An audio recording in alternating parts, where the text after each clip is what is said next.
All right, and we're back. All right, so Shop Class Podcast. Welcome back. I'm Mr. G, and we're joined by a lot of people tonight. This is awesome. We got some special guests.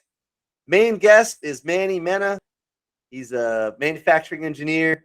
I would say he went from twin turbos to twin hoppers, right? We're lucky we got. Manny, how you doing? Say hi for us. Hello, everybody. Nice to meet everyone. And we also were lucky we got a return guest. We got Jenny Bannock. She's come to us from the Tormach CNC division. How you doing? I'm fantastic. Thanks for having me. Tool and die maker and whatnot, and CNC and whatnot. And we got Rafi. How you doing, man? Hey guys, how you doing? All right, Rafi's now a shop teacher, but he's also a craftsman and works in metal and wood. And we got Chris Vanderwall. He's a retired manufacturing engineer from medical. Really clever solutions to little tiny problems on the production line. Chris, how you doing? I'm doing good tonight. Great to be here. Awesome. And we got regular Duke. Duke is in the house. How you doing, Duke? What's going on? Duke's from East Stroudsburg, Pennsylvania. Is a middle school shop teacher. He's got the kids doing exposure to like everything. Printmaking, 3D printing, woodworking, you name it. Laser engraving when it works. CNC router, hand tools.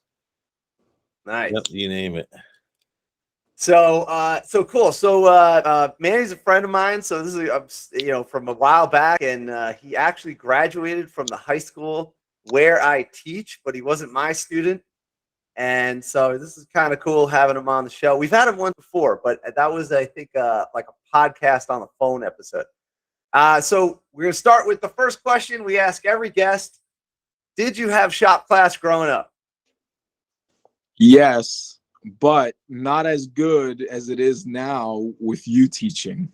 Oh, I appreciate that. I appreciate it. I will put the check in the mail for that, Now, we've made some improvements in the auto shop side. Yeah, you're being modest. You're being modest. The program when I was attending Memorial was let's just say in a transitional time period. So I didn't get to get the full experience, but I made the best of it. Yes. And you spent a lot of time with the shop teachers at that school, in particular, Mr. Canito, the legendary Mr. Canito. We should have had him on this episode. I don't know if he could work with computer. I'm not sure. Yeah, he knows how to work a computer, that old codger. Oh, man.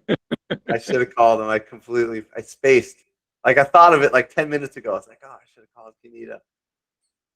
So did you now tell us about that experience. What did you spend a lot of time in the wood shop or in the automotive, or both? Yeah, I spent most of my time in the wood shop, just because that was the shop that had more activity going on. And I spent all the time that I could on my own in the auto shop, just digesting whatever literature was on the shelves. But yeah, most of my time was in the wood shop, and also because the wood shop was adjacent to the, at the time, non-operational metal shop. All the equipment worked. There was just no classes going on for the metal shop, but that didn't stop me. If I needed to make something out of metal, I jumped right in there. Oh, is that the lathe? Canito was, say again. They had a lathe and a mill, right? Well, they had a lot of lathes. They had about 8 or 10 lathes. Oh, you were there when they still had all the lathes. I didn't realize that. Yeah. So that metal shop was like a time capsule that went back to the war effort. So the school was tooled up to teach night class to train metal workers for the war effort. Wow. All that stuff, after the war, obviously they just turned it into a metal shop for the regular high school students. But at night during the war effort, they, when the students weren't in school, they would bring in adults to train them. And all that stuff was still there, and it was all operational and good working order. So I jumped in any opportunity I got. Wow. Okay, I got some. I think I found some photos. They're not perfect, but let's see. So let's see. So these are some of the more modern photos, but let me. Oh, here we go. This is an old lathe from a. Yeah. Yeah. We have one of them still. Yeah, you have the large one that Canito insisted that the school keep. All of the Right. smaller pieces of equipment, all the smaller lathes, they all went to the scrapyard, unfortunately. And these photos are, I think, from the 60s or 70s. Did you have to wear a tie over there? I don't think so, right? I was just No. gonna say the tie thing's freaking me out just a little bit. Like I know they used to wear them, just Yeah, Isn't there's that funny? But notice they always notice wore the- an the- apron if Yeah, you they have notice in the aprons. picture. oh yeah, I've got mine. Yeah, but Okay, here we go. Wait, sorry, Jenny. Here we go. oh, there we Look go. at that. Look at that bandsaw. Oh my God. That's the kind There's of a lathe. bandsaw my wood shop had in when I was in elementary school. I think that bandsaw is still there. If It's incredible. well, I don't know. I haven't been in that wood shop a long time, but the last time I was in it, it was still there. I think that's the Oliver. Oh, we have the Oliver still. That Yeah, we have. that is. Oh, this is one of my favorite. Do you see the belt drives? Yeah. Yeah. And I can't find the mountings and all that stuff, but it was there because I think that's the staircase. And then this is a lathe, and we still have this machine, the Racine power hacksaw, with the same belt cage situation. Yeah, I used to That's- use that piece of equipment quite a lot. And look, I don't know if you know, but I'm actually reincarnated. That's me. I don't know if you know that, but there I am. I'm actually a repeat customer here. Oh, here is it better, more clarity. There you go. So you didn't have belt drive when you were there, right? No, everything was running off a 3-phase direct drive. Well, yeah, everything was powered locally. Could Now, I don't like know. you would conventionally these days. I don't know where this is, this photo, but is this like key making or something like that? Well, I got to enlarge the frame here. Oh, here you go. So, okay, I think those were the tool grinding. Oh, Yeah, I think those are the tool grinders. There was a few of those left when I was there. wow. Yeah, they had it was really cool because they had water baths. Yeah. Or yeah, it had a water basin. You could dunk the tool, but it also had the jet to spray the tool while you're grinding it. That's wild. They were pretty cool little machines. This is the wood shop side, I guess. Pretty wild. Here's some of the stuff that we still got. We got the Oliver lathes for woodworking. And so these pads, you see these pads? This is where all the lathes were, am I right? That's correct. All of that was full of equipment when I was there. It's so crazy. They just ditched it. Oh my God. And Canito would hide this equipment. And when the dust, like he would hide, like I think he hid this one. And then, I mean, how else would it stay, right? Because they were coming in with the scrap metal guys. Well, he had a lot of sway with saying what could stay and what could go. Right. So This was the '90s clear out, you know. Oh, here's Canito. there he is. Not a great photo of him, but there he is working it. Let's see. Yeah, so this was pretty wild. And we still have all this. Here's the Oliver bandsaw, the joiner, and we actually have a saw stop now. You know, which is good. So what kind of stuff did you do in the class? I mean, I've heard of millions. Oh, here's the old Racine, a power hacksaw, still Yeah. there. That thing's been running since like 1926 or something. I don't know. So Yeah. yeah, Do any projects over there? sure. During the regular wood shop class, you know, I would just do. I think the class I remember attending was the. I think it was something related to manufacturing. So we made a jewelry box. Everyone in the class made the same jewelry box, the same specs. And the task was to set up all the different operations so that they would be repeatable. All of the parts should be interchangeable by that standard. So it was like a small manufacturing operation. Then when I wasn't attending that class, if I was in the shop outside of that class, then I was usually making something cabinet related. Canito used to make a lot of cabinets, so used to do things like that. And if I wasn't doing that, well, then I was just coming up with some project to do. Now, were you? I guess they would consider you like a shop special. Did you cut classes and go to the shop all the time? Yeah, exactly. So I got into a lot of trouble because I would cut classes all the time just to be in the shop working. And yeah, that got me into a whole heap of trouble, but somehow or another I still graduated. Yeah. Now, Jenny, I sorry to interrupt you before. Were you saying something about the shop? Oh no, nothing important. I was just every time I see the old pictures, the gentleman with the ties always. It's always I don't know, my biggest fear, and I mean, don't get me wrong, I'm not so afraid I won't use a lathe.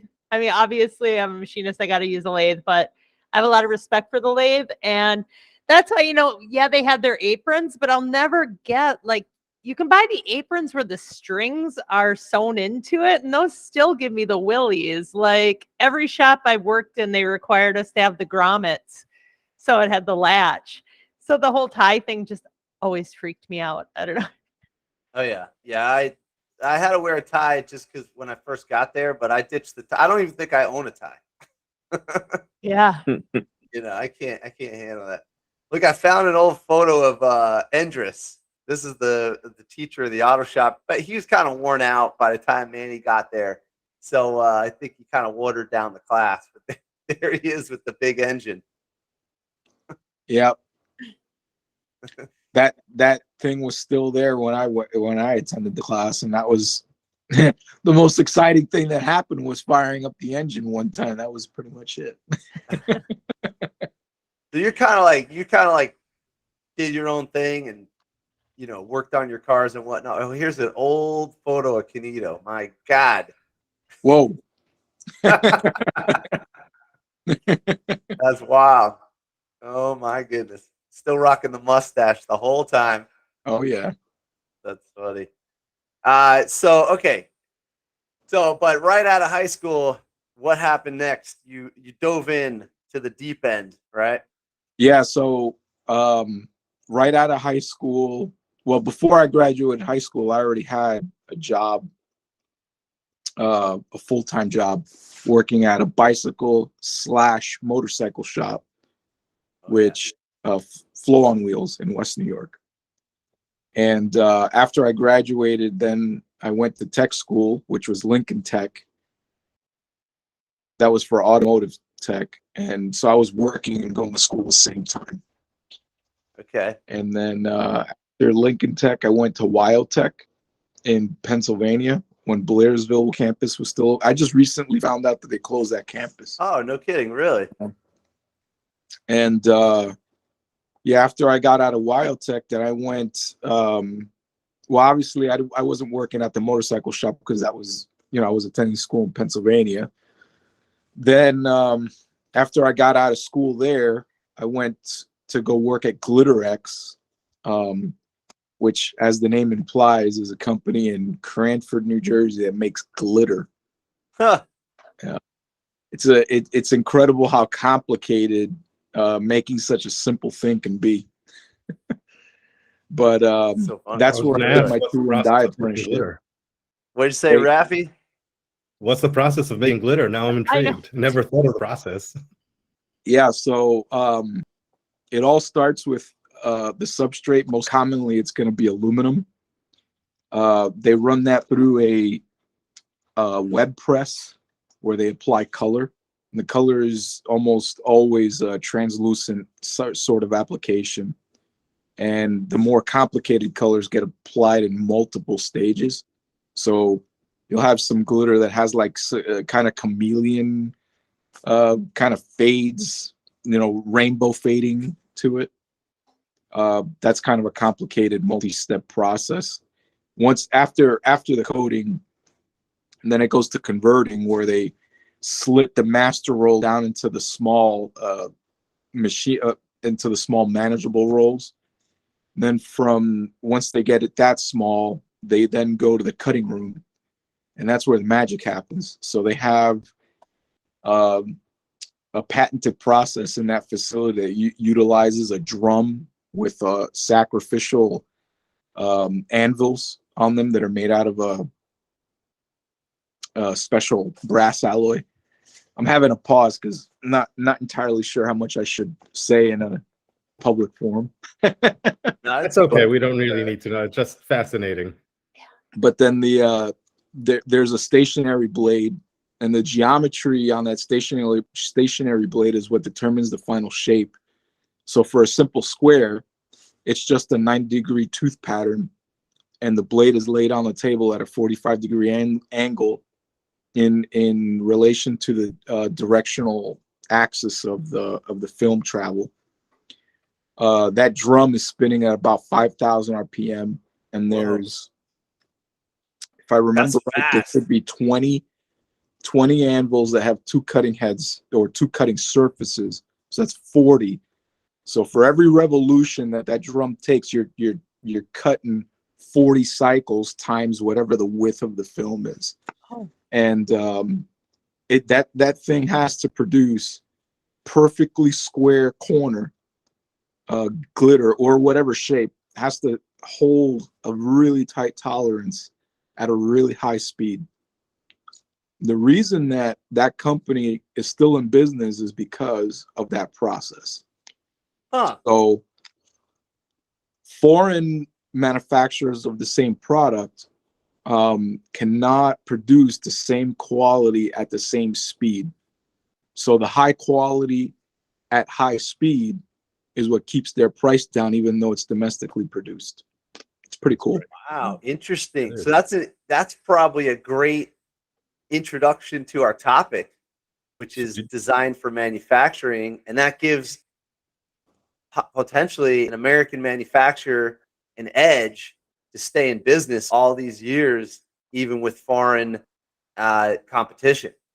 Yeah, that's the only way that American manufacturing can compete, is by staying ahead of the curve, utilizing technology and proprietary techniques. Wow, cool. Now let's just to finish up your upbringing and your whole thing. How did you go? I know you were working on cars. Can you tell us a little bit about your race car fabrication and then how you transitioned into manufacturing?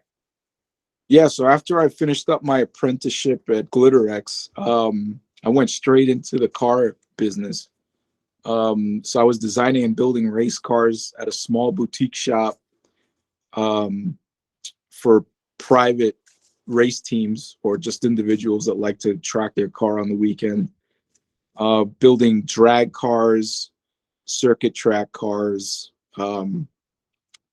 Drifting was kind of in its infancy, but we did a few of those. Yeah, I think that was about it. Those were the three. Okay. So circle track cars and dirt cars and things like that were never a thing when I was young in Jersey, so we didn't get into any of that. Okay. So the primarily a lot of import cars coming through that shop. A lot of really expensive import cars, some German stuff. We'd few times we had the great opportunity to take some brand new cars straight from the dealer's lot and tear them down to nothing and turn it into a track car. Wow.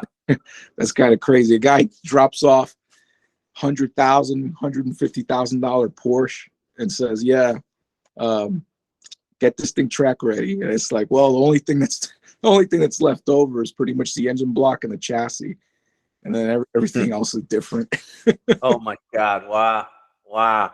Now, when you say track, what track would they take it to? Like Watkins Glen or something? Pocono was a real popular spot to go Poconos. to. Duke's in the Poconos. My backyard right there, 25 minutes away. Yeah. So Took my kid to the race last year. What's that? I took my kid to the race last year. Okay. I took my parents there to get their COVID tests, and there were cars on the track, like club cars. Oh yeah, Around, nice. yep. I've never been to that racetrack. I got to get out there and check it out. It's cool. It's not bad. Poconos Raceway, right? The tricky triangle. It's a what? The tricky triangle. That's what it's called. Okay. Yeah, it's tricky, all right. And then all the events that I ever attended there were never the really high speed events like NASCAR where they're only on the tri-oval. So all the events that I ever attended, they open up the infield because there's some like annexes to the track where you can do some twisty windies on the infield that are part of the tri-oval. So it wasn't quite autocross because it's not a parking lot, but there would be cones blocking certain parts of the track, so you take a particular path. But yeah, I can understand why the high-speed tri-oval would be tricky, because anytime you were on any part of that track, it's extremely bumpy. Like for a high-speed track, it's crazy bumpy, or it was back then. I don't know if they resurfaced it or not, but it was pretty bad. Oh wow. You're sitting in the car on one of the straightaways hitting about 180 and you feel like your head is going to cave in. It's like the weight of the helmet is just bouncing on you, Oh my God. That's crazy. We did I don't know how those guys do that. We did a motorcycle run up to Pocono. They let the bikes on the track. There were like 70 bikes on the track. Oh my God. Yeah, and that straightaway, you can run it up over 100 miles an hour. But the banks, you can tell it's banked when you're running a motorcycle on it. Nice. That's awesome. Cool. So, okay, so you're making race cars out there and whatnot. Yeah, how long did you do that for?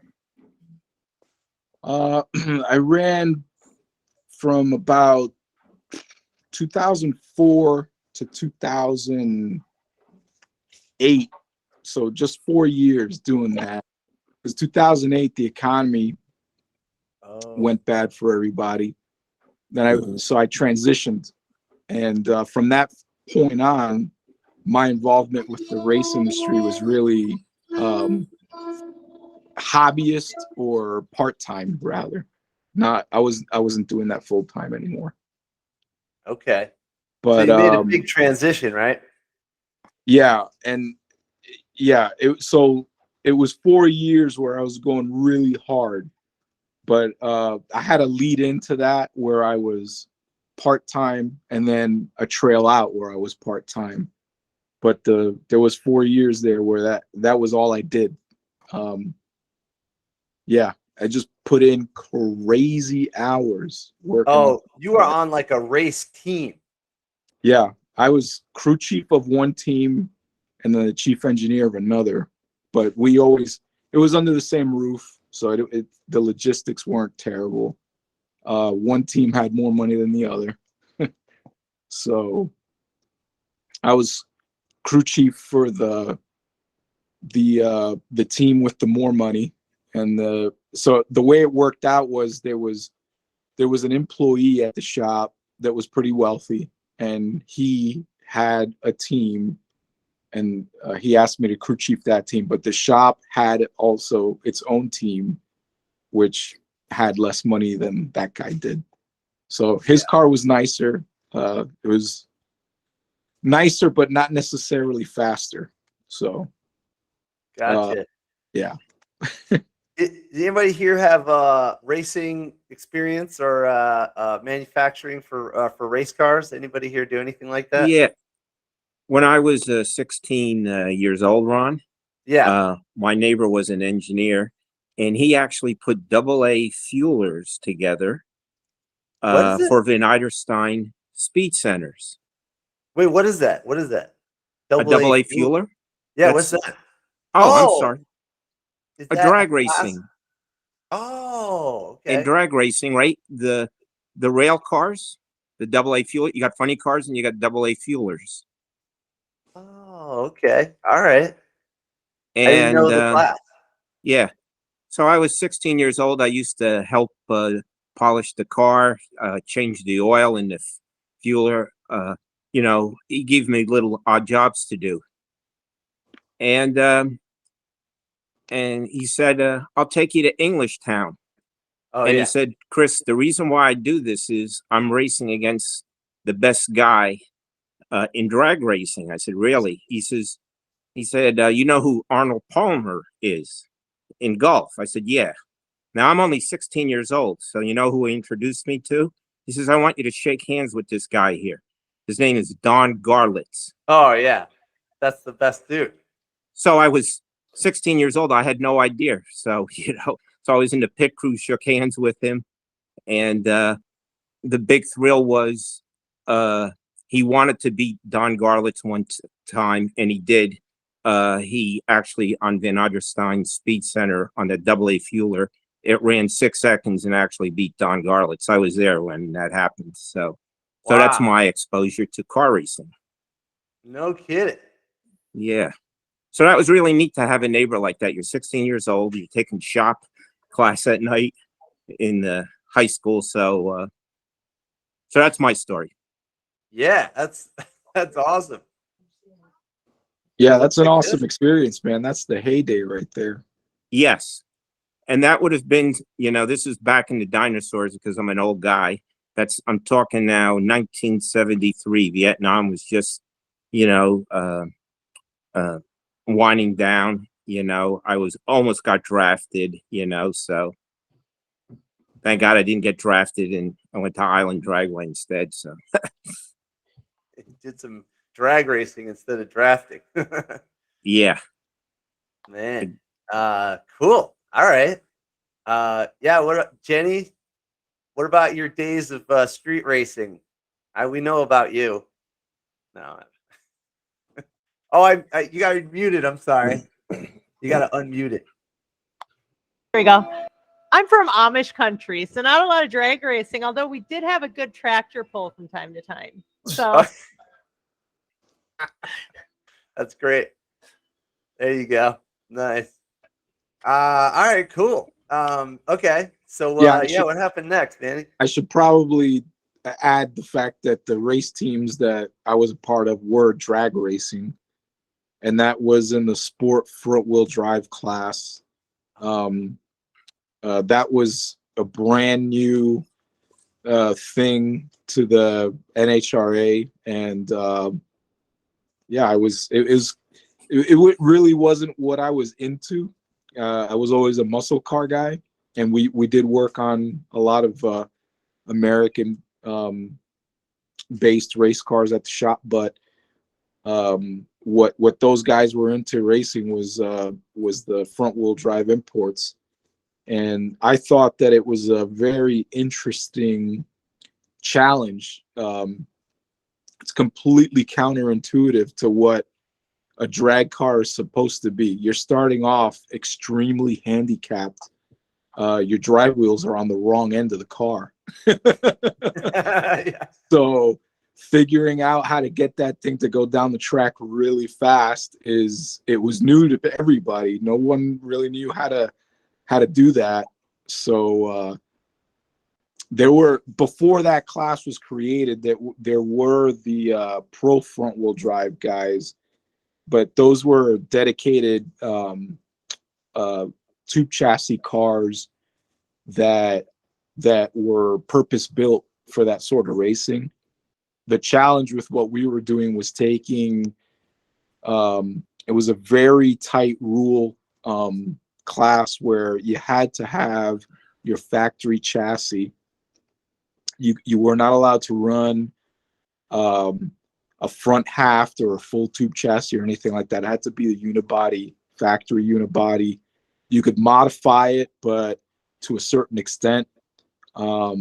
You still had to have most of your interior panels in the car.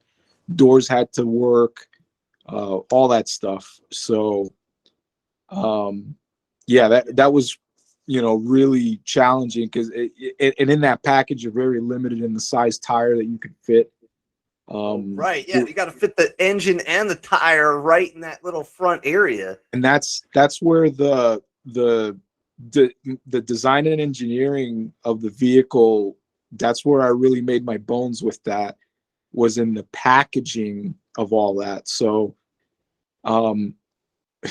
for lack of a better term, that's where I learned how to put 5 pounds of shit in a 1 pound bag. Yeah. That's funny. No kidding. Yeah. That's awesome, man. Oh, I had a good question, but I forgot it. Yeah. So that's interesting. Now, okay, so you're doing this, and yep. Now, how did you transition from this to manufacturing? Well, the economy going down in 2008 kind of made my mind up for me. I had no intention of. Oh, I remember my question. I sorry to interrupt you. Was torque steer a problem? Big time. Like, yeah. So most factory front wheel drive configurations will have the my gosh, I'm forgetting all my stuff. The forget the term, the intermediate shaft that comes off of the transmission.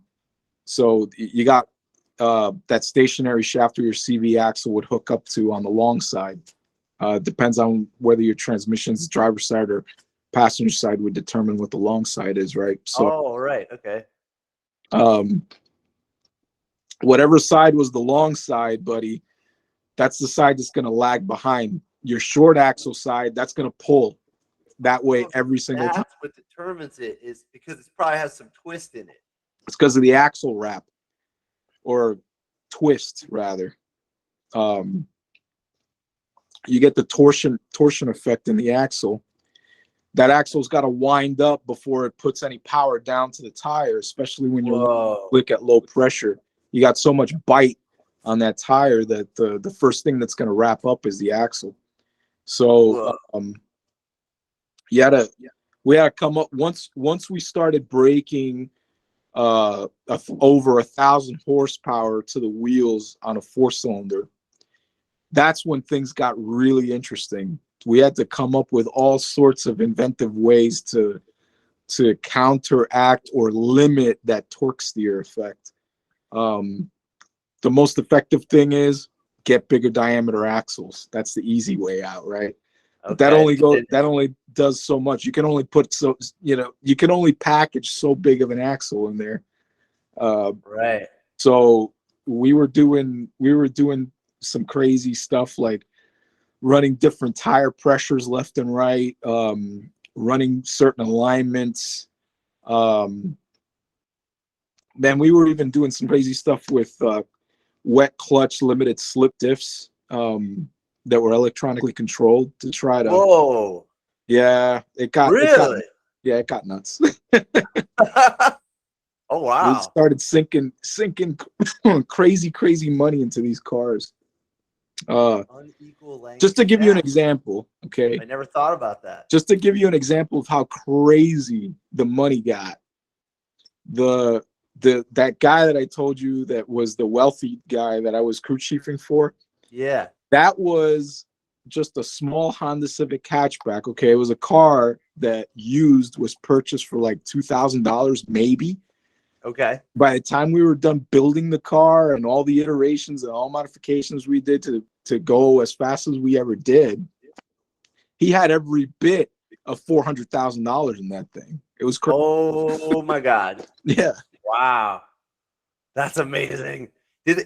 And was this like a passion for these people, or did they get a return in some sort of sponsorship? Oh no. This was pure insanity on everybody's part, including me. Yeah. We were totally. This was it. This was life.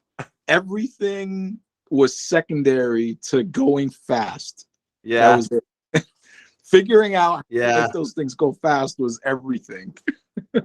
You know, it's funny. I think I'm glad I had like a 1.5, maybe two years of this, but it was not the full time. So I did 2 trips out to Nevada to do quad racing, and I got bit by the speed demon.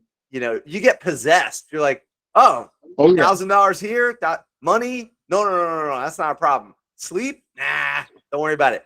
Go faster? Yes, important. Oh yeah. You know, we did some really stupid things too, man. Like I say we because it was a collective effort, but in reality, it was this guy's wallet. So there'd be times where he'd have a rival. We were at a track somewhere, and there would be a rival, and they'd get to talking smack, and he'd tell the tuner, "Crank this thing up. I don't care, dude. We'd blow $20,000 engines. Like, whatever. Just grab another one off the trailer." It's like, what? Oh my God. Wow. It was just nuts. Total insanity. That's cool though, because it brought out some innovative stuff. You guys had a good time, and I never thought about how critical those unequal shafts. We've talked about this, like, you know, growing up and history and stuff. We've been friends for a while, but I don't think I remember exactly thinking about what caused the torque steer and how competitive you guys got. That's pretty cool. Man, there was one of the most impressive setups that I've ever seen in one of those cars that really took care of that issue. Took care of a lot of problems, but really specifically the torque steer problem. There was a team out of Long Island. Can't remember. I think it was NRG or NR something like that. What they did was push their engine really far forward in the engine bay, and they put a Ford 9-inch rear. Oh my God! Really? Yeah, they put a Ford 9-inch rear axle in the front. So Whoa! they figured out a custom transmission configuration that would drop in to this Ford 9-inch, and that's what they were doing. It's like, whoa, why didn't we think of that? That's genius. Wait, is there a limit on how far you can stick out stuff of the car? Well, there were dimensional limits that we all had to stay inside of. Yeah. The way that they got around, the way that they were able to package all of that, they had a 1.8 liter 4-cylinder, just like we were running, but they canted. So if my hand is the engine, or the car rather, this is the front end, they just canted the 4-cylinder back. They slanted that sucker as much as they could so that the oil pan was really far forward, or what would have been the oil pan. We didn't ding them for it because we were just being good sports. We knew that they were running a dry sump on that engine, which was not legal by class rules. Somebody else dinged them for it, but that's how they were able to get that packaging done was with Wow, that's using a interesting. dry sump. Oh my God. But That's yeah, awesome. it was pretty wild. That's awesome, man. Cool. All right. So yeah, so you're over there racing. 2008 hits and Yeah, so things change. 2008 hits, and things at the shop dry up like really fast. There are no customers coming in, no prospective customers coming in to build anything. And so like we finished out the season. We finished out the 2008 season, and then going into the winter, coming into 2009, that's where things started to look really grim. And so I saw the writing on the wall and said, well, I got to go do something else with myself. So I was fortunate to be right next door to a packaging machine OEM in Garfield, New Jersey. Oh, okay. They had a sign on the door. That company is Protopack. They had a sign on the door that said help wanted. So I was like, well, let me go see what's up here.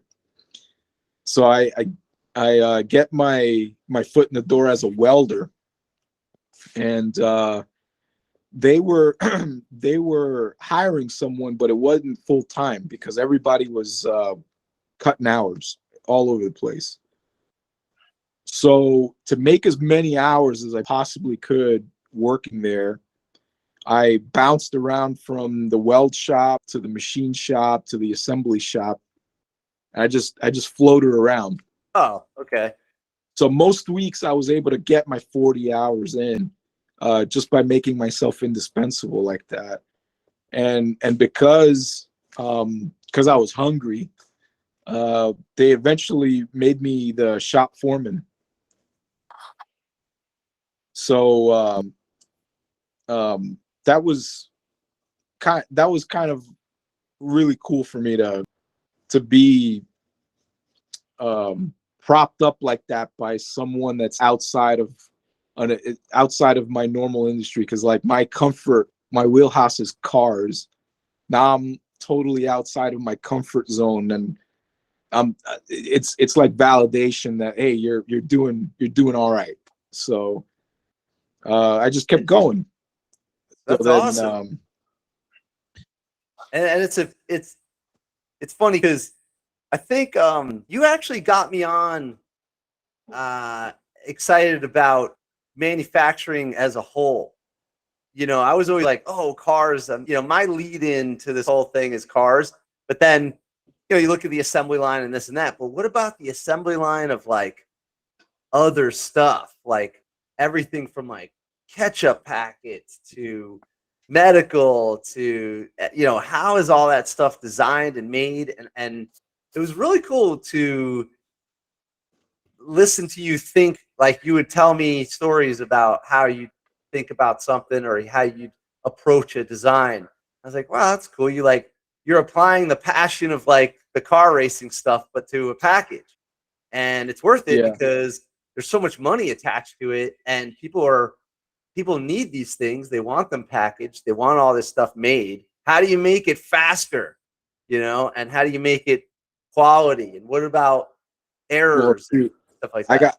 got a little anecdotal story about making it faster, right? So Okay. Heinz ketchup, they make, well, they're not the only ones that do this, but they make their single serve ketchup packets that every restaurant doles out with their meal. Probably have one here.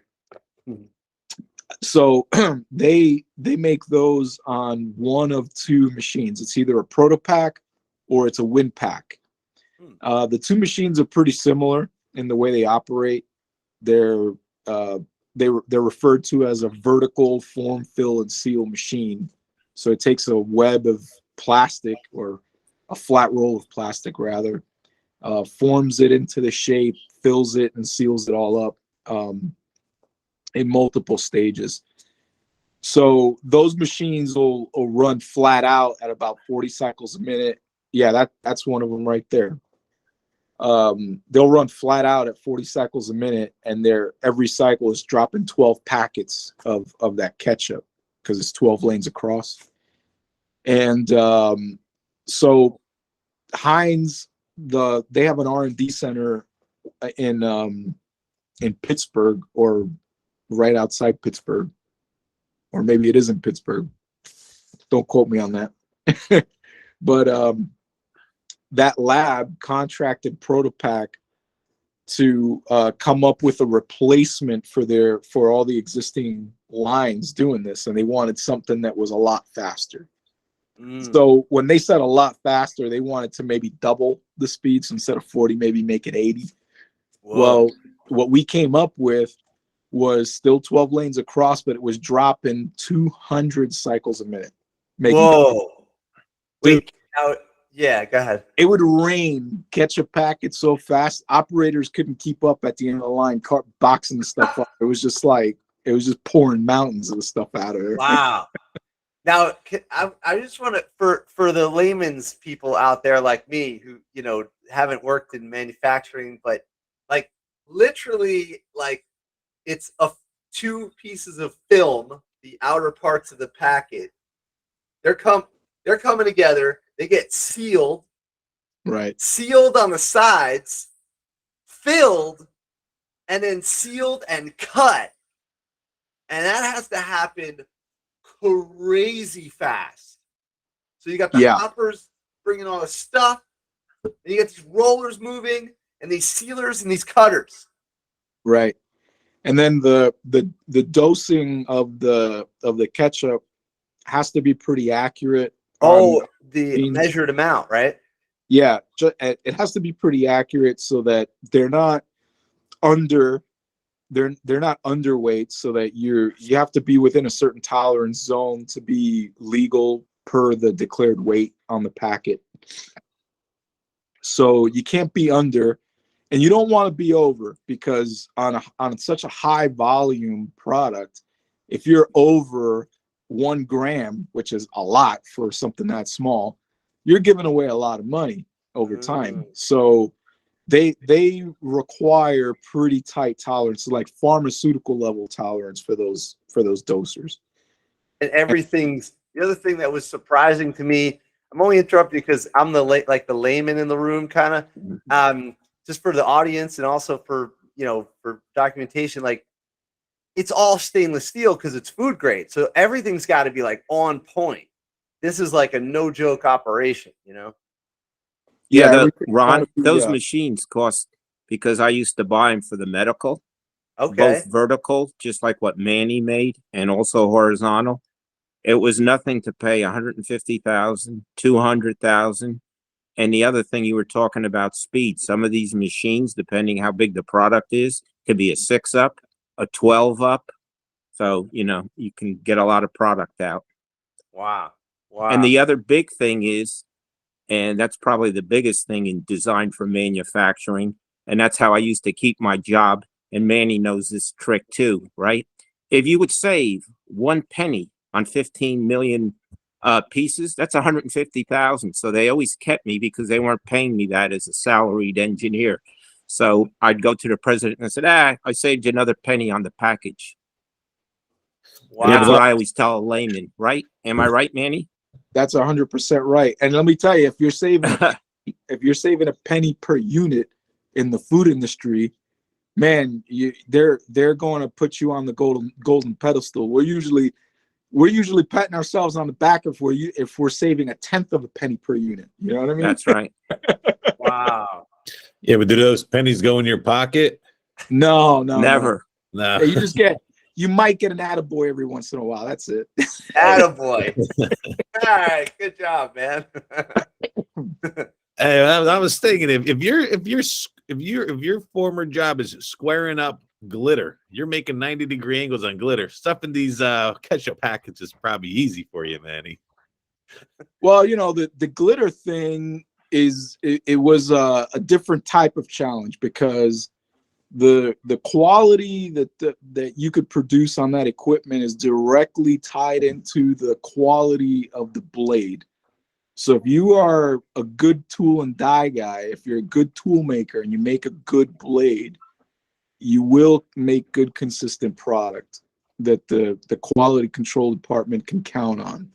But that's all in the little tricks of that trade, you know, that particular project. But the most challenging thing I've ever done to date was in the car industry. So going to the industrial equipment sector, I don't want to say it's easy, but from a technical standpoint, I'm only really ever dealing with small sectors in technical terms compared to what I was dealing with in designing a car. Here's a sorry, Yeah. man. Here's like a really slow example of the film coming in and then it being guided, I guess, and then sealed and then filled and sealed. I don't know. It looks like they're Yeah. So yeah.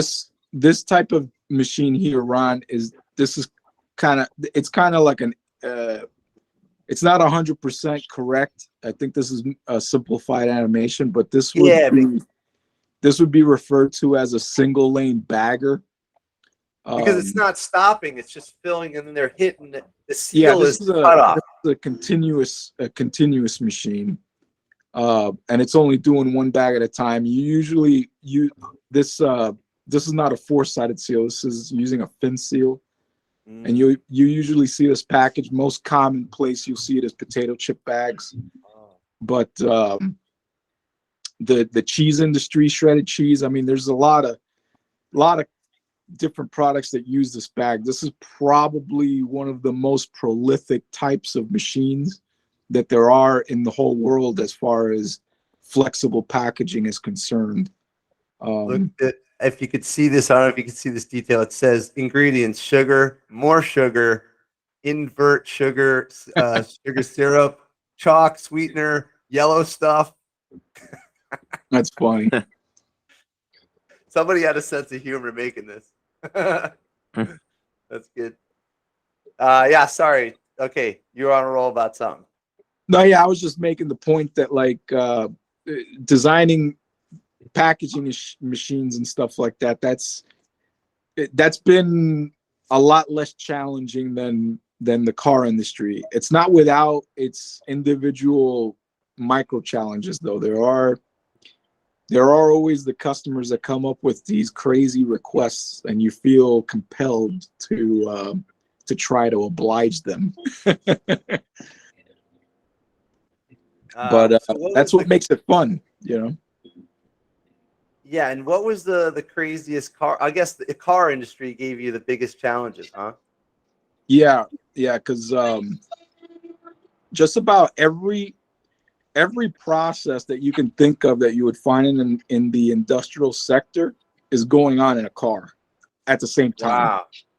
So this is a great segue into like why we have the Shop Class podcast, because I don't think that's widely known that kids working on cars in a high school is potentially preparation for working in the manufacturing industry where there's plenty of money to earn a living. Absolutely. Yeah. And I mean, one of the things that you don't get to see in simple hot rods that you do deal with in industrial equipment are servo axes, right? So you have precision controlled motors that control the motion of whatever, an arm, conveyor, whatever it might be. You don't really find those in race cars or hot rods or anything like that. But if you understand mechanical cam profiles and how all that works, that directly translates into the electronic profiling or programming of a servo. It does a servo pretty much takes the place of a cam. It does the exact same job. Kind of like this right here. just moving in at a certain time, a certain interval. And then those who are watching, learning about cams, yeah, it's like you got to move that. I teach small engines, and they have a cam. Wait, where's Jenny? Jenny, didn't you do small engines? She like loves this topic. Oh yeah. Oh, one sec. Jenny, she was saying that it's kind of like learning about cams is learning about servos. Only a servo is electrically operated by a computer. Right, instead of mechanically. Yeah, this is good stuff. Now you did small engines in high school, right? Mhm. Yeah, all Briggs and Stratton mostly, because that was a big thing over that Yeah, way. that's the way to go. I got my camshaft right here. Hold on for a second. You dug that out last time too. Yeah, I always keep it right here. I don't know where it is right now. Of course, it's not here now. Oh, here we go. There we There we go. There's the go. cam right there.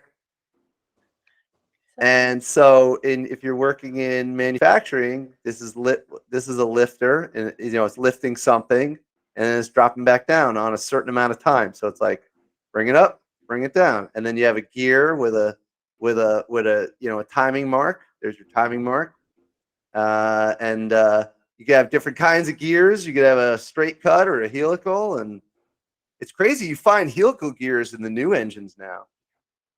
Even a Harbor Freight engine has a helical gear on it, which is wild. Anyway, sorry, Jenny. She's busy. What are you doing? Oh, I'm just setting up where we have a couple more educational like shows and stuff coming up. So I'm doing some testing for a couple different ones. So it's kind of nice because I can work from home and still do podcasts, and I can still hear you guys the whole time too. Oh yeah, yeah. So It's like an air traffic controller. It's awesome. I know. I love this because they're they're like a must when you're working in a shop, the noise canceling headphones that are kind of long range. So that way, if you're on the phone or you're talking to somebody, you can still get stuff done. So that's cool. That's cool. All right. Sorry to bother. Carry on. So, okay. Yeah, Manny. So, yeah, that was one of the big differences was your, the servos and the actuation of timing of moving things. Yeah, like I was aware going into the industrial equipment business. I was aware that these devices existed, but my exposure to them was really limited. The most complicated motor I ever had my hands on working around a car was a stepper motor, and that's about it. And working on 12 volts, the stepper motor maybe had, I don't know, a resolution of 12 per revolution. Nothing too complicated in that regard. So there was a little bit of a learning curve there, which I took onto that pretty quickly. But once you get the hang of it, it's like, it just makes it so much easier. It's like, because I was fortunate enough to come up in my training with really old school guys. So I learned about machinery that using captured cams and automatic screw machines and stuff like that. It's man, like those guys would have given an arm to have had a servo instead of doing that, designing that stuff back then. I'm like, dude, designing all that and to all be in time and getting all those cam profiles so that the tools come in at the right time, come out at the right time and all that. That's head breaking stuff. Like what I do is nothing compared to what those guys had to do. Yeah, you get into on cam design, and Manny knows this, you're feeding parts and acceleration and deceleration. So the part doesn't fall out of the gripper, so you might use a modified sign. If you got it wrong, and let's suppose the part fell out of this robotic arm or lever, whatever, is being done, you can change the program, right? Versus a cut cam. So it's similar to software mold made all the making difference in the too. world. When you Right. make molds, like the timing of a mold's the same kind of thing because Yes. like all your angle pins and everything has to be timed perfect. And when you're doing Right. multi-cavity, you Yeah. can't afford to have one of those gibs, stick. Yeah. So when you're setting everything before it goes to the molding room, you better make sure everything's timed perfectly, everything's glued off, and there's no collision points. So Yeah. Okay, I found some. So for those who don't know what an automatic screw machine is, which sounds funny, I understand. Uh, that, believe it or not, that will actually cut screws or fasteners or stuff like that. Or carburetor injectors. Okay, inject all kinds of pins and things with no computer. This is all what they call a cam profile. So I have some video here. I've seen these machines in action because I went to a like a liquidation of a warehouse one time, and I've actually got some of the tools from a machine like this. I'm actually looking for somebody that wants them because I'm never going to set this thing up. But just imagine all that focus, all those tools are all headed for one thing and one thing only, and that's to lathe cut that piece and then maybe put a it's hard to see what's happening in the middle there. Maybe it's a broach, maybe a rotary broach. there you go. It's changing the tool, and none of this is computer, and none of this is actuated. This is all cams moving stuff like that. It's all driven off of this right here. There's the cam. That's a profile, and someone made that profile. Someone did the math on that. They're like, okay, well, if it does this, and here's the end product. These little pins that I guess somebody wanted. It's just incredible the amount of math and science that went into all this. And gear making's the same way. Gear making is insanely complex. Oh, that's true. I didn't think about that. Oh, there's another cam. There you go. There's a perfect cam profile shot. If you ever want to know what this thing is doing. Unbelievable. And I think I've got the beginning here. This is it. That's what they're making. So I guess it's like an insert or something. It's got a little spline on it. And who knows? It could be stainless. I have no idea. Pretty cool. So this is an automatic screw machine. Unbelievable. They make dental implants that way. Only the machines now, instead of cams, right? They're programmed. They're PLC driven. Wow, that's cool. Yeah, they don't teach this stuff. You'd have to find someone. I don't even know if you could go 100-mile radius. I don't even know where there's one in operation now. Am I right? These are all gone, or? No, they make springs, on types of machines like this. So the only time in my professional time being in shops, the only time I've ever come across a automatic screw machine is at an auction. The last time I actually saw one of these in operation making somebody any money was I was a kid, and my grandfather would take me to all these different factories that he had friends working at, and that's where I would see all this stuff.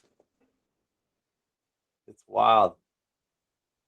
And this was a moneymaker. They made tons of stuff, and it's unbelievable. Yeah, I went to an auction as well. That's how and I bought some shelving, and it came with all the tooling. I don't know what to do with it.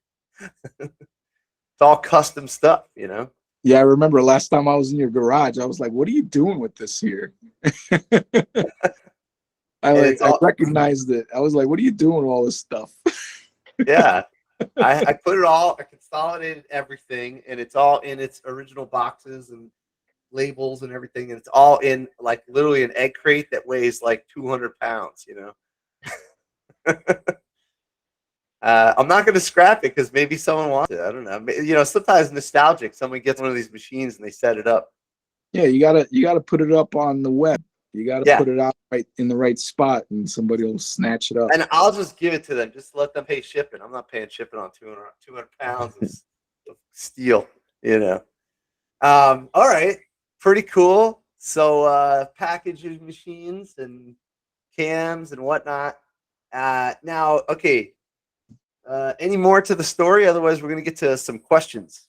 Yeah. So while I was at Protopack, I got to get out of the shop and transitioned over to field engineer. And when I was doing that, I was traveling all over the world. Got to do a lot of cool stuff. And then finished out with the company as the design engineer. And then I left to Nevada in 2012. Started my own company, doing engineering consulting work. So I was doing a lot of traveling and doing a lot of machine design and product design. And that, by the way, is what got me to North Carolina, because my biggest customer when I was running my own shop was right here in Asheboro, and they asked me to come on board, and I jumped at the chance. It was a good opportunity. Well, I want to add to that was, you kind of went through it quick, but basically, Manny went from like the most densely populated neighborhood in the U.S. to I have a shot here. I'll Oh, you're share with funny. you guys. Yeah. This was his front yard. To the least populated area in the country, but it He was doesn't all have problems with neighbors. yeah, no more problems with neighbors. Yeah, Yeah. but I did that because I was traumatized from being surrounded by so many people all the time. The hobbies that I was into, mainly loud, fast cars, was not conducive to being in an urban environment. Like the yeah, cops would be always on me and always at my house, and neighbors would be pissed off all the time, and oh, that stupid kid is up to it again, and this and that. And so as soon as I got enough money, I got the heck out of there, and built my own shop on my property there, and did hope you don't whatever I mind. wanted. I got some photos of your shop. But the cool thing is, like, this was great because he kind of set up his own shop and made it his little world, and then you built your own company, and the clients loved you so much they attracted you to move to their side of the country. Yeah, they threw an offer at me that I could not say no to. So yeah, there was a lot there that drove the decision to come to North Carolina. Gave up a lot of stuff that was in Nevada, like the nice shop and all that, but had I had one kid and another one on the way, and Asheboro, North Carolina is a way better place to raise kids than the middle of nowhere desert, Nevada. So Cool. Okay.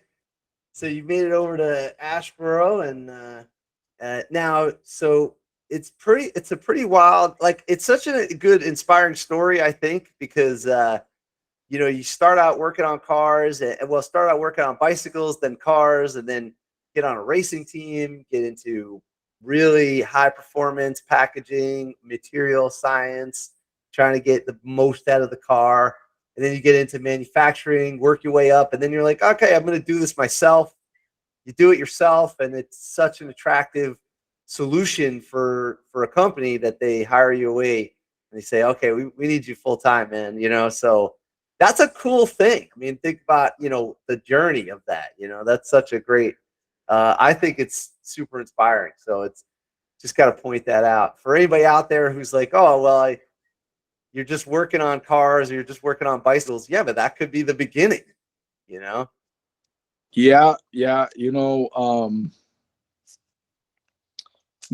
that what I do is all that lustery or whatever you want to call it. It's a living. I find it to be exciting, but along the way, I have had a lot of detractors that said exactly what you just said. Like, oh, is that what you want to do with yourself? You just want to be a grease monkey working on bicycles or working on other people's motorcycles, or then I mean, I've even had people say to me, hey, why don't you go to college and get an engineering degree? What do you want to do? Just work in a factory for the rest of your life? And it's like, actually, that doesn't sound that freaking bad. Yeah, So that's cool. Yeah, and everybody takes like a different path or whatever, but you can see that if you spend time at something and you can work your way up, and looks like you pretty much learned every piece of it. You know how to weld, machine, design. I didn't put it in here, we didn't mention it yet, but you're okay at SolidWorks, I guess, Cam and CAD. a little bit. A little bit. A little bit. So, it's pretty cool. All right. Now, you want to give us some more manufacturing stories, or should we get into Okay. Yeah. So, like, one of the, I guess, like, the biggest takeaway that I've gotten from my experience so far is that not enough, I would say probably 99 out of 100 companies that come up with a product and want to manufacture that product fall into the trap of not putting enough emphasis on the design from the right out of the gate, from the very beginning. So they'll come up with an idea, it'll be half baked. Before you know it, they get the ball rolling on manufacturing, and it's not ideal. And first and foremost, it's not an ideal design for manufacturability. So that's not even where I start. I really start a product idea by putting the end user first, right? So if you want to sell a product and you want somebody to use it, you have to think about that user and try to give that user as much value as possible, right? So secondary to that is, how effective is this design for manufacturability? Can I actually make this and make money doing it, right? Hardly anybody thinks of this. It's crazy. It's crazy to me. You're speaking to Chris right here. Yeah. I can see his brain moving right Yes. Hey Manny, is there like a model engineering design process you follow? No. I I take almost every project as they come, and they're all kind of unique in their own way. But I guess if it's a machine part, that's really the easiest, in my opinion, just because you can knock off a bunch of criteria that I would hold at a very high level, like the end user, for example. End users are a very small factor when it comes to a machine part that's in an automated piece of equipment.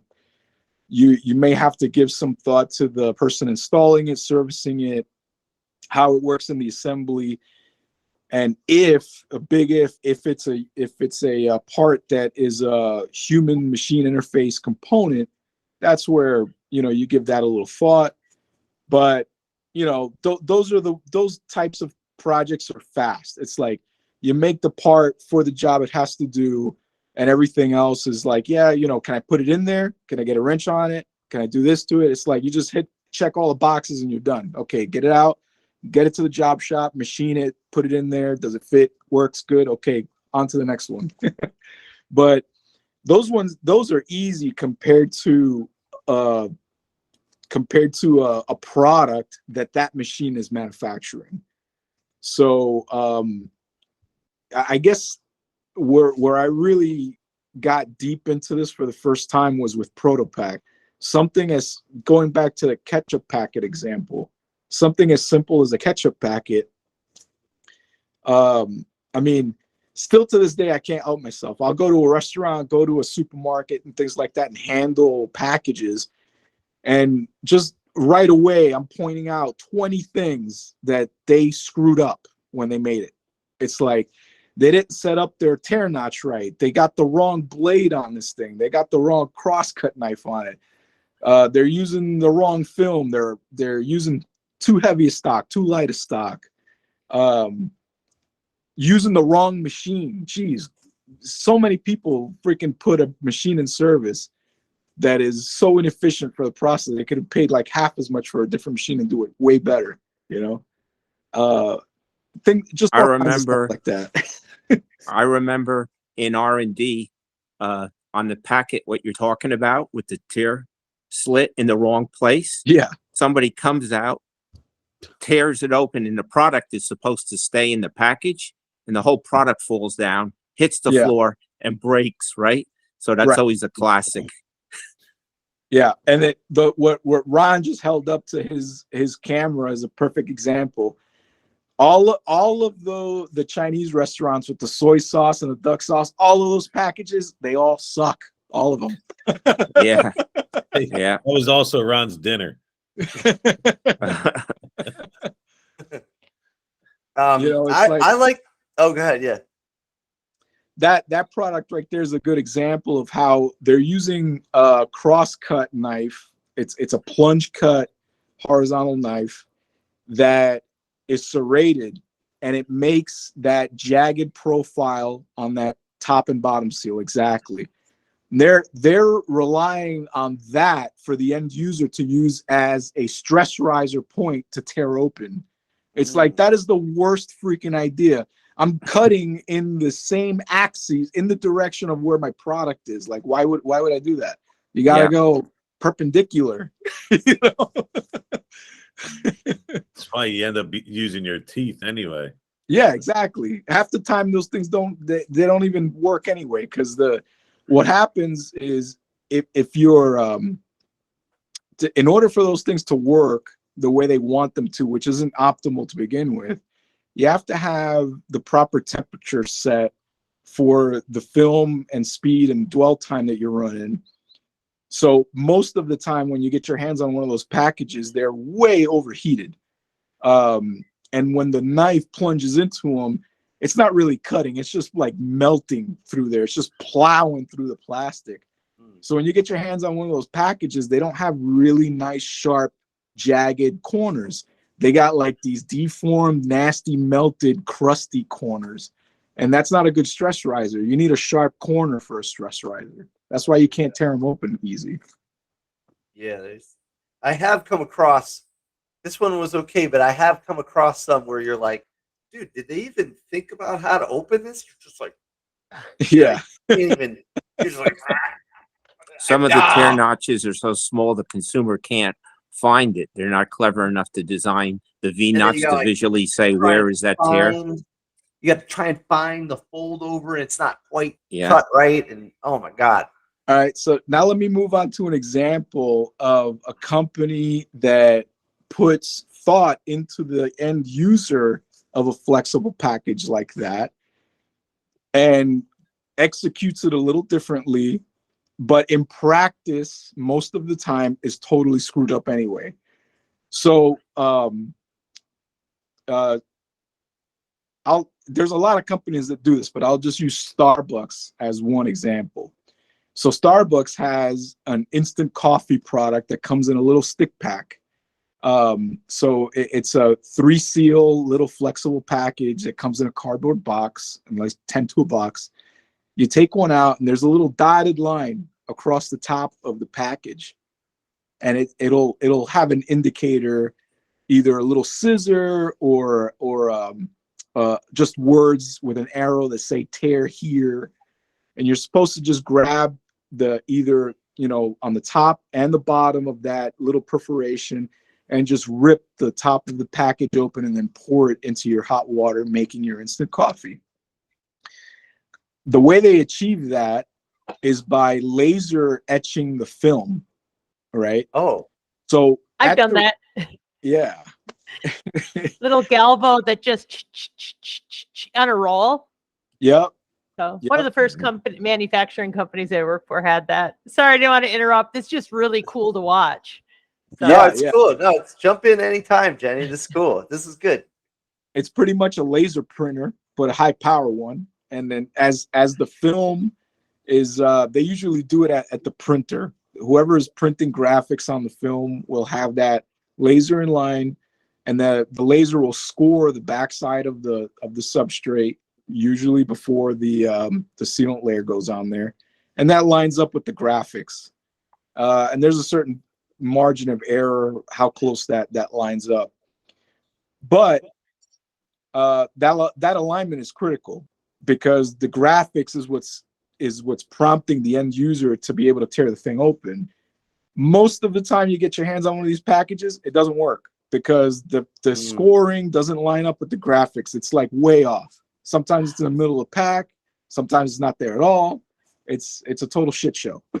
unless they're using a vision system and picking up fiducials as it goes through, like if you look at the side of some of that packaging, that's what those colored dots are a lot of the time. Right. Yeah. You're supposed to be picking up on the registration marks to index all that. And the biggest problem is that the automation is set up to be able to do this repeatedly and accurately. The operators at all of these places making all the various things are usually horrible at setup. You'll get a Operators. whole- We forgot to speak about that. Operators. Operators, man, it's a big problem. It's a big problem. Now you Yeah. differentiate between operators and machinists, right? Or am I gonna get my trouble for saying that? Well, I will say this, that machinists operators that are at the machinist level are usually more attentive at their job. So what we affectionately refer to as the button pusher in a machine shop is usually better trained at doing what they do and more attentive than a guy operating a film converting line. I'll just put that out there. That's been my experience. But so my point is that all of these great ideas all rely on good execution the whole way through the process for you to end up with a product that the consumer is going to be happy with. If any person, any operator, or any engineer along that chain to get that product done dropped the ball or just didn't care about his or her job, then the consumer gets a shit product. So anytime I ever went to a factory and did consulting work, if I was doing any training or anything like that, one of the things that I would always make a point to say is there is no job in this factory that is insignificant. The guy turning the wrench to fix the machine, the guy doing the changeovers, the guy doing the sanitation, the guy operating the machine, the material handlers, everyone is a cog in the machine that makes the product. If anyone fails at that job, it's like throwing a wrench in the gearworks. You're not going to Very well said, Manny. Very well said. Yeah. So yeah, that just brings it back to the whole operators are a problem. You know, operators usually get to be a problem. And we talked about this when you came to visit recently, Ron, where operator training is an issue. And setting up human machine interfaces to be as easy as possible to understand and operate. And a lot of these manufacturing businesses are relying on low-skilled laborers to operate pretty complicated machinery. And I always thought that was kind of nuts, because it's like, okay, I've invested $250,000 into this $250,000 is a pretty simple manufacturing line. That's not by any stretch of the imagination anything complicated. So, you know, if I'm a small sized, you know, privately owned manufacturing plant and I'm making widgets, I got a $250,000 line, and I'm going to get a guy to come in here and run that line, or a girl to come in here and run that line for $8 an hour.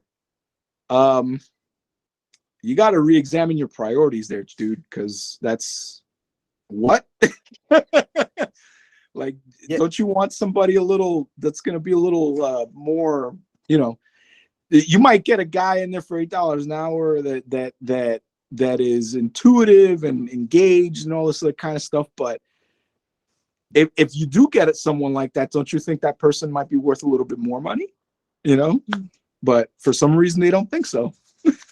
How big, in your industry, and I know like more production geared, how bad is turnover right now? Terrible. Terrible. Because I don't know how these big businesses can make money when they're relying on temps and $8 an hour employees. Like, yeah, the establishment that I just left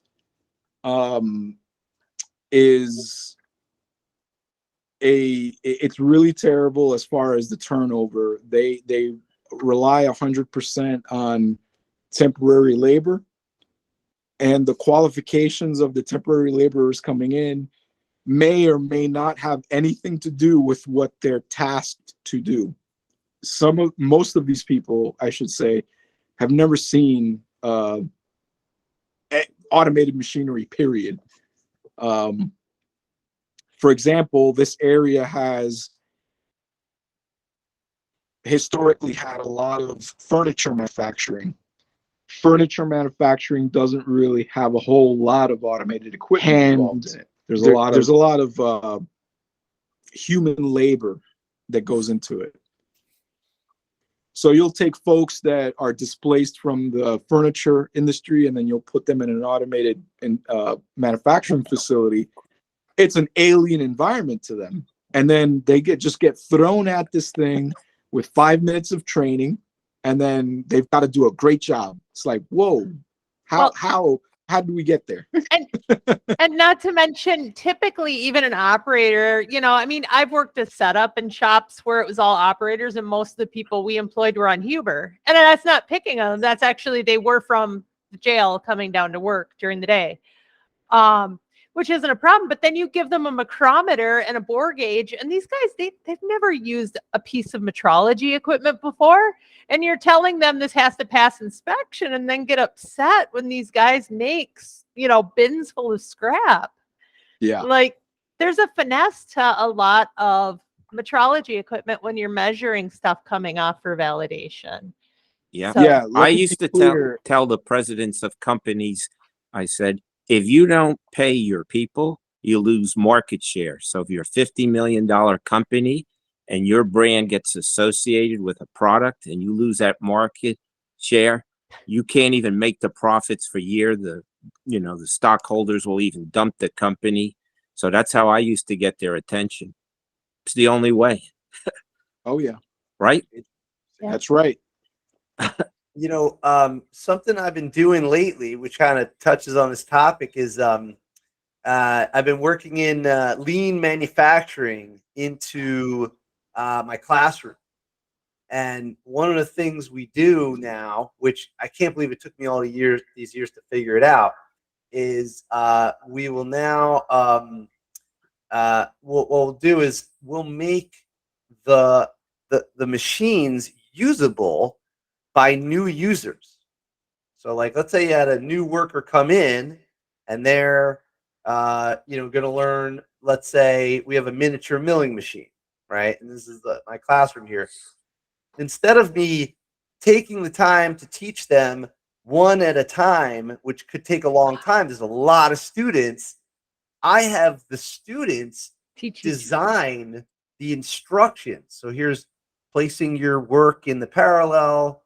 Here is step 1, step 2, and this is all a work in progress by the students, and they do all the infographics. on where to place everything. And so what we do to test it out is we have the students come in and we film it and we watch a kid use it for the first time. And the idea is that it's just like a worker. So you're doing design work in a way by setting up the machine in a way that a new student could use it. You're teaching them how to write SOPs, basically. Oh, there you go. Wait, right? what's an SOP? Standard operating procedure. All right. Okay. So yeah, we're doing SOPs in my classroom. I didn't even know. And so, this is like a new thing. Even the simplest thing, like this little hole punch, is so much easier when it's locked in the vise. But you can't always have it there. But that could be in the box with a little picture. Hey, if you're going to use it, put it here so you can just crank on it. But without these infographics and whatnot, it's kind of hard to do this. So they don't really. Also measuring, like, how do you use a caliper, like you said, so all this stuff is missing throughout the whole country. It's just by chance you get students that had a shop class or had some sort of upbringing with that, so that's what you're coming across, for right? granted things like math skills and stuff too. I mean, I think there's a lot involved, and I think we've lost enough employees, on the shop level that I think people who've never done this before think, it's just easy. You throw in a piece of stock and you hit the green button and it just goes. And it's like, doesn't quite work that way. So. Exactly. Cool. So Manny, you come across workers that need extra training, and then that costs money, and then they have turnover anyway. Yeah, it's really tough. I'm I'm coming across a lot of workers that don't have any vocational training at all, and have very, very little to no mechanical aptitude. And so you have to come up with creative ways to train them on how to spot issues. So as good as automated equipment has gotten up to today, even the best piece of equipment can have a failure mode that the electronics via PLC do not recognize, because there is no input device to recognize the issue. Hence why human eyes are required from time to time, and training people on how to recognize issues and raise the proper alarm, how to properly stop the machine. Believe it or not, the e-stop is not the end-all be-all of problem solving. It's you gotta, sometimes problem causing. Yeah, problem causing most of the time. So yeah, getting people to recognize that is pretty tough. So even in my room, finding the nuts and bolts and finding the right size and the thread size and whatnot, that is like a bit of a problem. So we had students come up with a solution.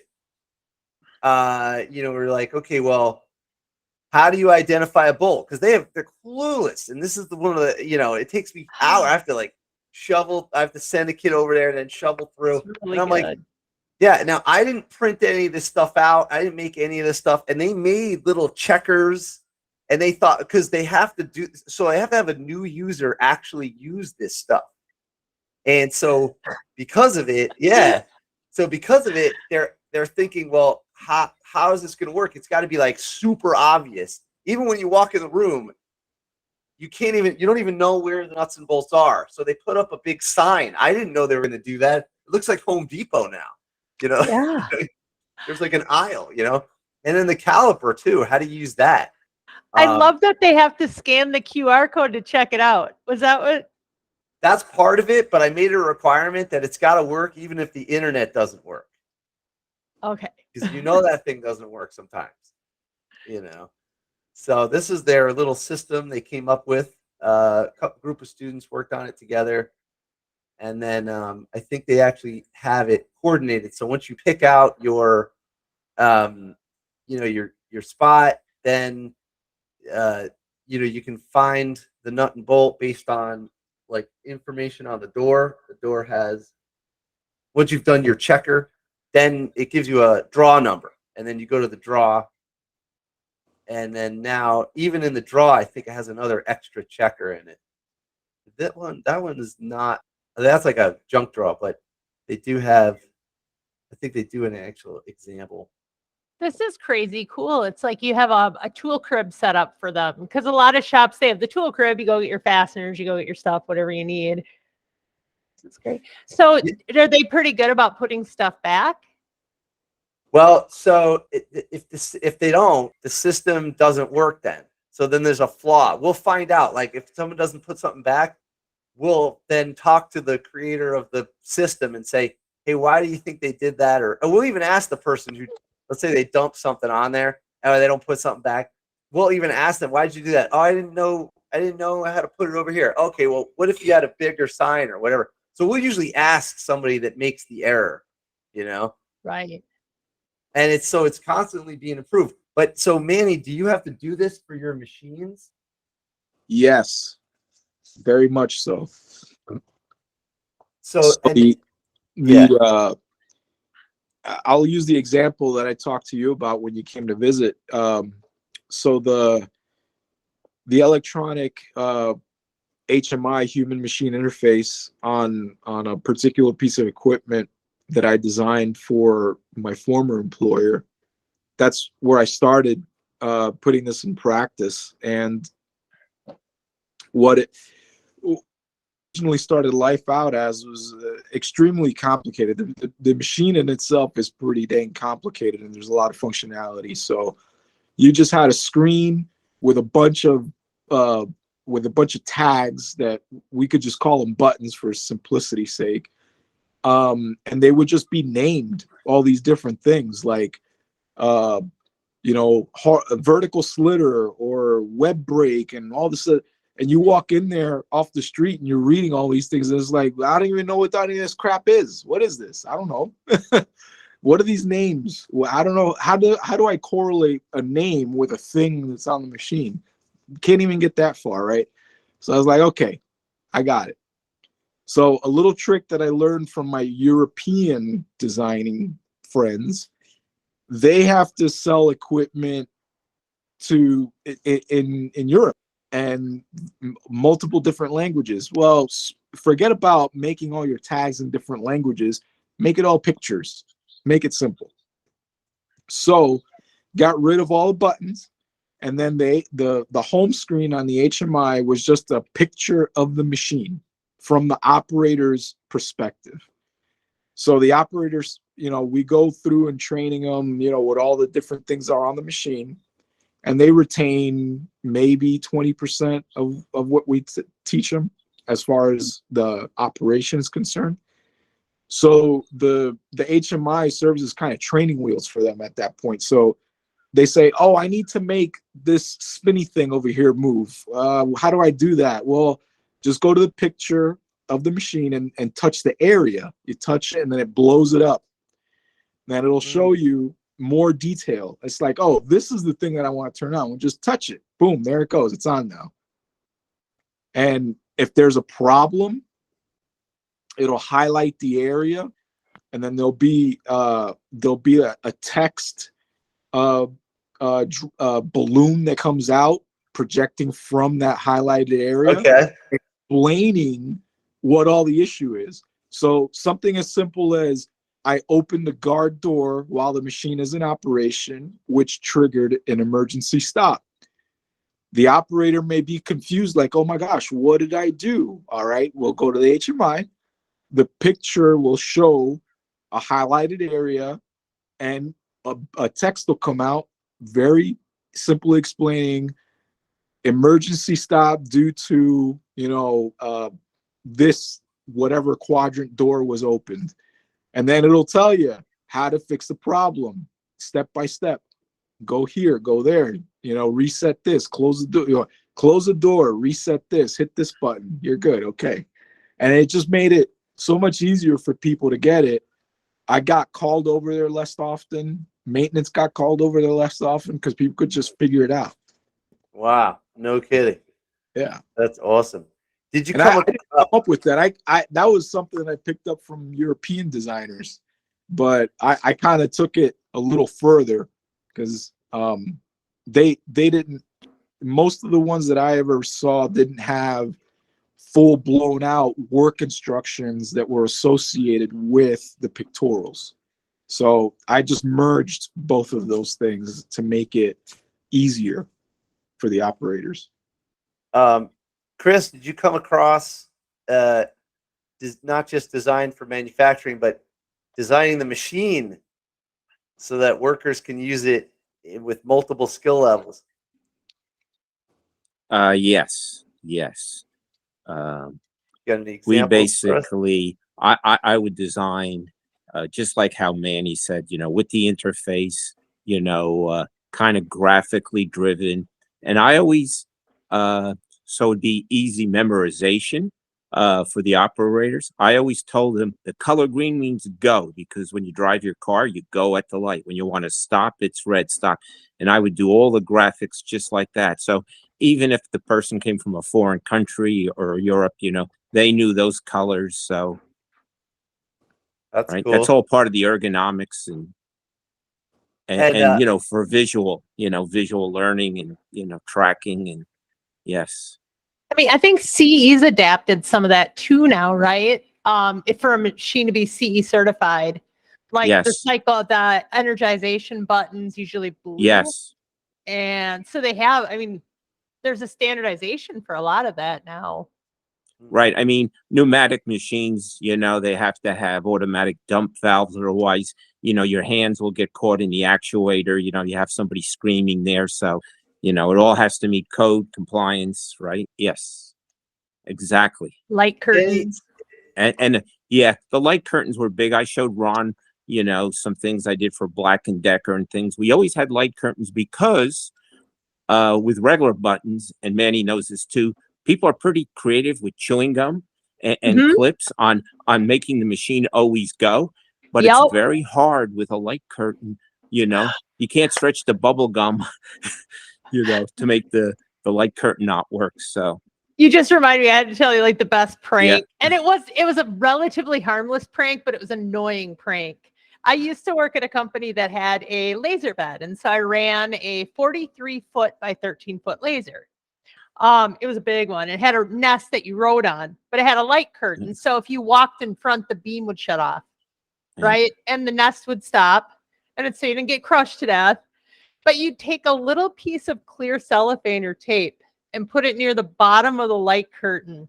So the breeze would come in and ruffle it, and you'd be riding, and all of a sudden it would stop. And everything would just stop. I mean, it was a pain. It would start back up again. You'd start the beam and then get going again. But I mean, they do that to the new guy every time. They put a little one on there and say, "What did you do? You broke it?" And it was intermittent. No, I mean, like that was horseplay back in the day. Not a good idea. Don't recommend it. Yeah. Okay, but wait. Yeah. I think one of the most dangerous things, and I learned this about 35 years ago. We were a design shop. We were putting axles together for General Motors, right? So putting the bearing, kitting that, putting together. And that was with KUKA robots. Well, those robots, people don't realize they're so powerful. We had one go crazy one time, and it knocked the cinder block out of the load-bearing wall. I mean, that's how powerful the hydraulics is.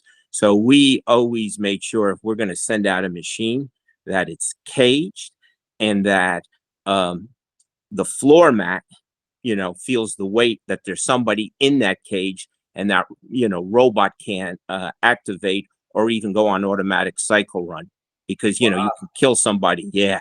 So, but when we saw that, we were just engineers and we were just having our coffee and we saw the robot and we said, what the hell would happen if an employee and an operator was in there? So we said, oh no, we're not sending anything out. It's cages, and something showing the presence of an operator near that robot.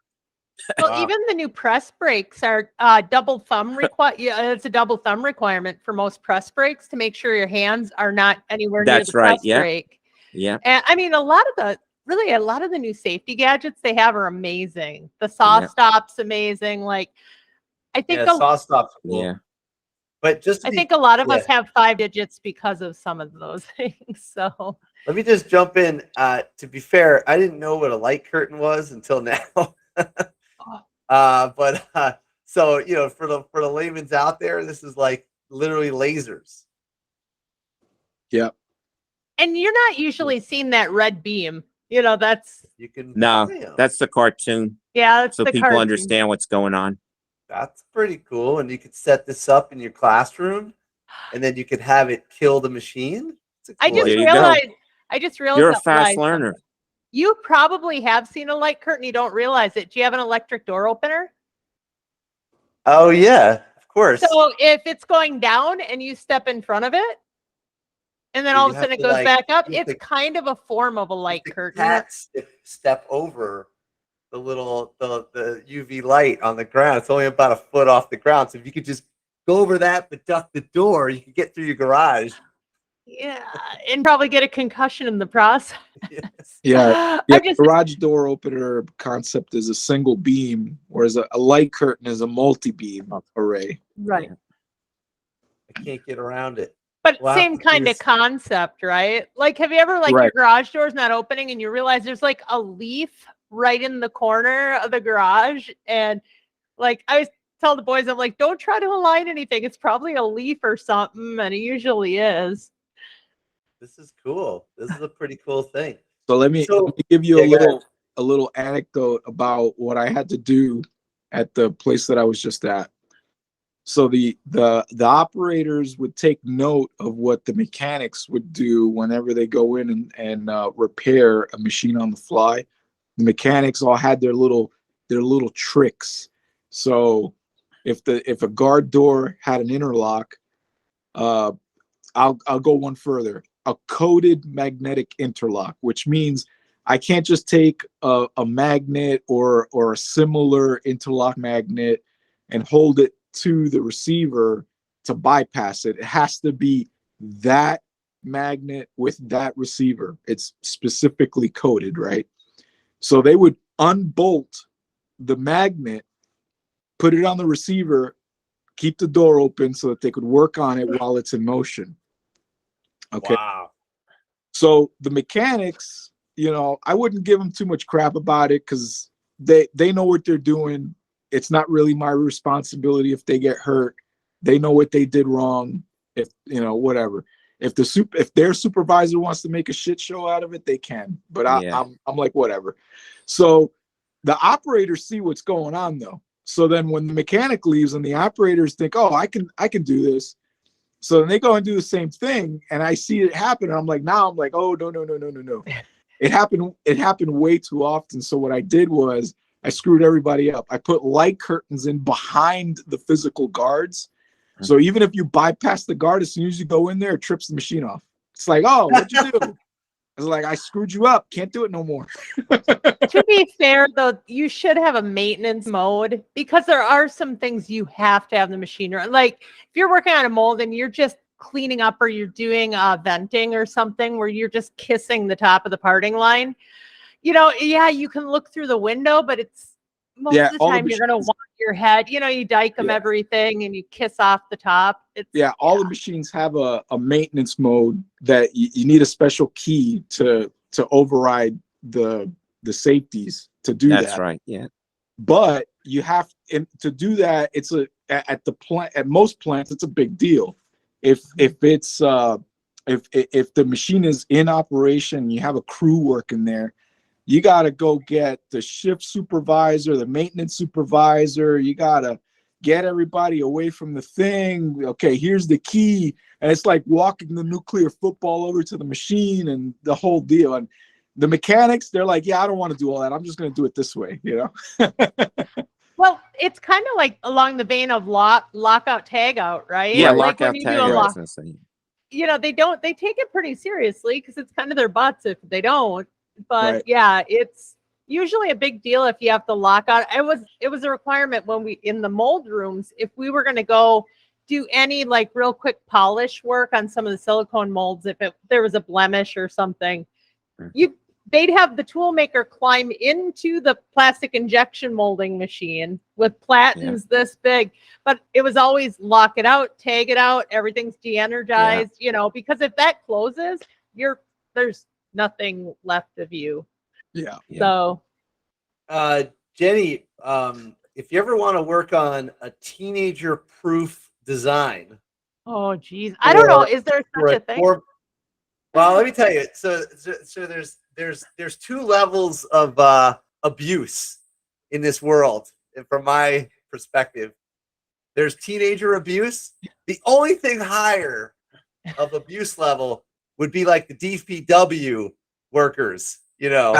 No, I'm just kidding. But like if imagine there was a CNC machine that could cut metal that you know, like the Tormac 440 or like the small desktop one you have. But imagine it was teenager proof. Woo! Yeah. Great. Because right now you still can crash the tool. You still can make all the pro mistakes. And that's good for industry. But imagine if Tormac made a teenager proof machine. That would be great. I mean, there are some machines out there that have some of those features, but you know, for the machine to be able to see if it's going to crash, it's going to need a vision system. It's going to need some kind of feedback system or pressure, you know what I'm saying? Like pressure sensitive feedback system. I think, you know, Haas has the one where it comes down and it's the safe run, but it's always running incredibly slow as it comes down. You know, you're not going to run it at production speed at that. So honestly, still to this day, the best protection for your machine is having someone who pays attention, who knows how to read a distance to go screen and really just pays attention. Yeah. No, maybe someday though. It's difficult. It's difficult. I got some questions that people sent in to get ready for this interview, and this is for anybody out here. Manny is the guest, but I think we got some people here that could jump in on this. So, do you have a particular situation where you had the tolerances that were required to make the part were super tight? So let's see. As tolerances, but then significantly improved through the engineering side of things. Okay, so like, did you have to redesign the part? The question came in from Jan, which I think, Manny, you've met him before. Yeah. So the question is, I'll just read it directly. It says, was there a particular situation where the design was difficult to manufacture, such as having way too tight of a tolerance, but then was significantly improved through engineering side of things, like relaxing tolerances or redesigning the feature? Yeah, absolutely. It happens all the time. That's really the whole reason that GD&T exists. So geometric dimensioning and tolerancing is a language that you put on a blueprint that it illustrates the design intent of the part without having the luxury of the rest of the assembly picture.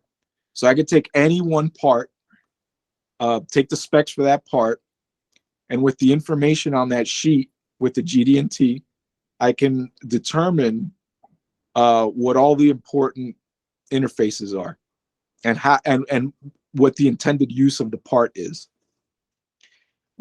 That doesn't mean that if I'm making a wheel bearing that you know it's a wheel bearing. That's not really what that means. What it's illustrating or trying to convey in informational terms is, what is it as the maker of this part do you need to pay attention to make it the way that I need it to perform? So that is not only important for the machinist or the person making the part, whoever that may be. It's also important for the designer to understand this as they're putting it down on their specs. As you're going through these exercises, making these spec drawings and putting in all your tolerancing, if you're doing everything right and following all the steps, you will catch some of your own BS. because you might say, oh, every surface on this thing needs to be held within 5/10.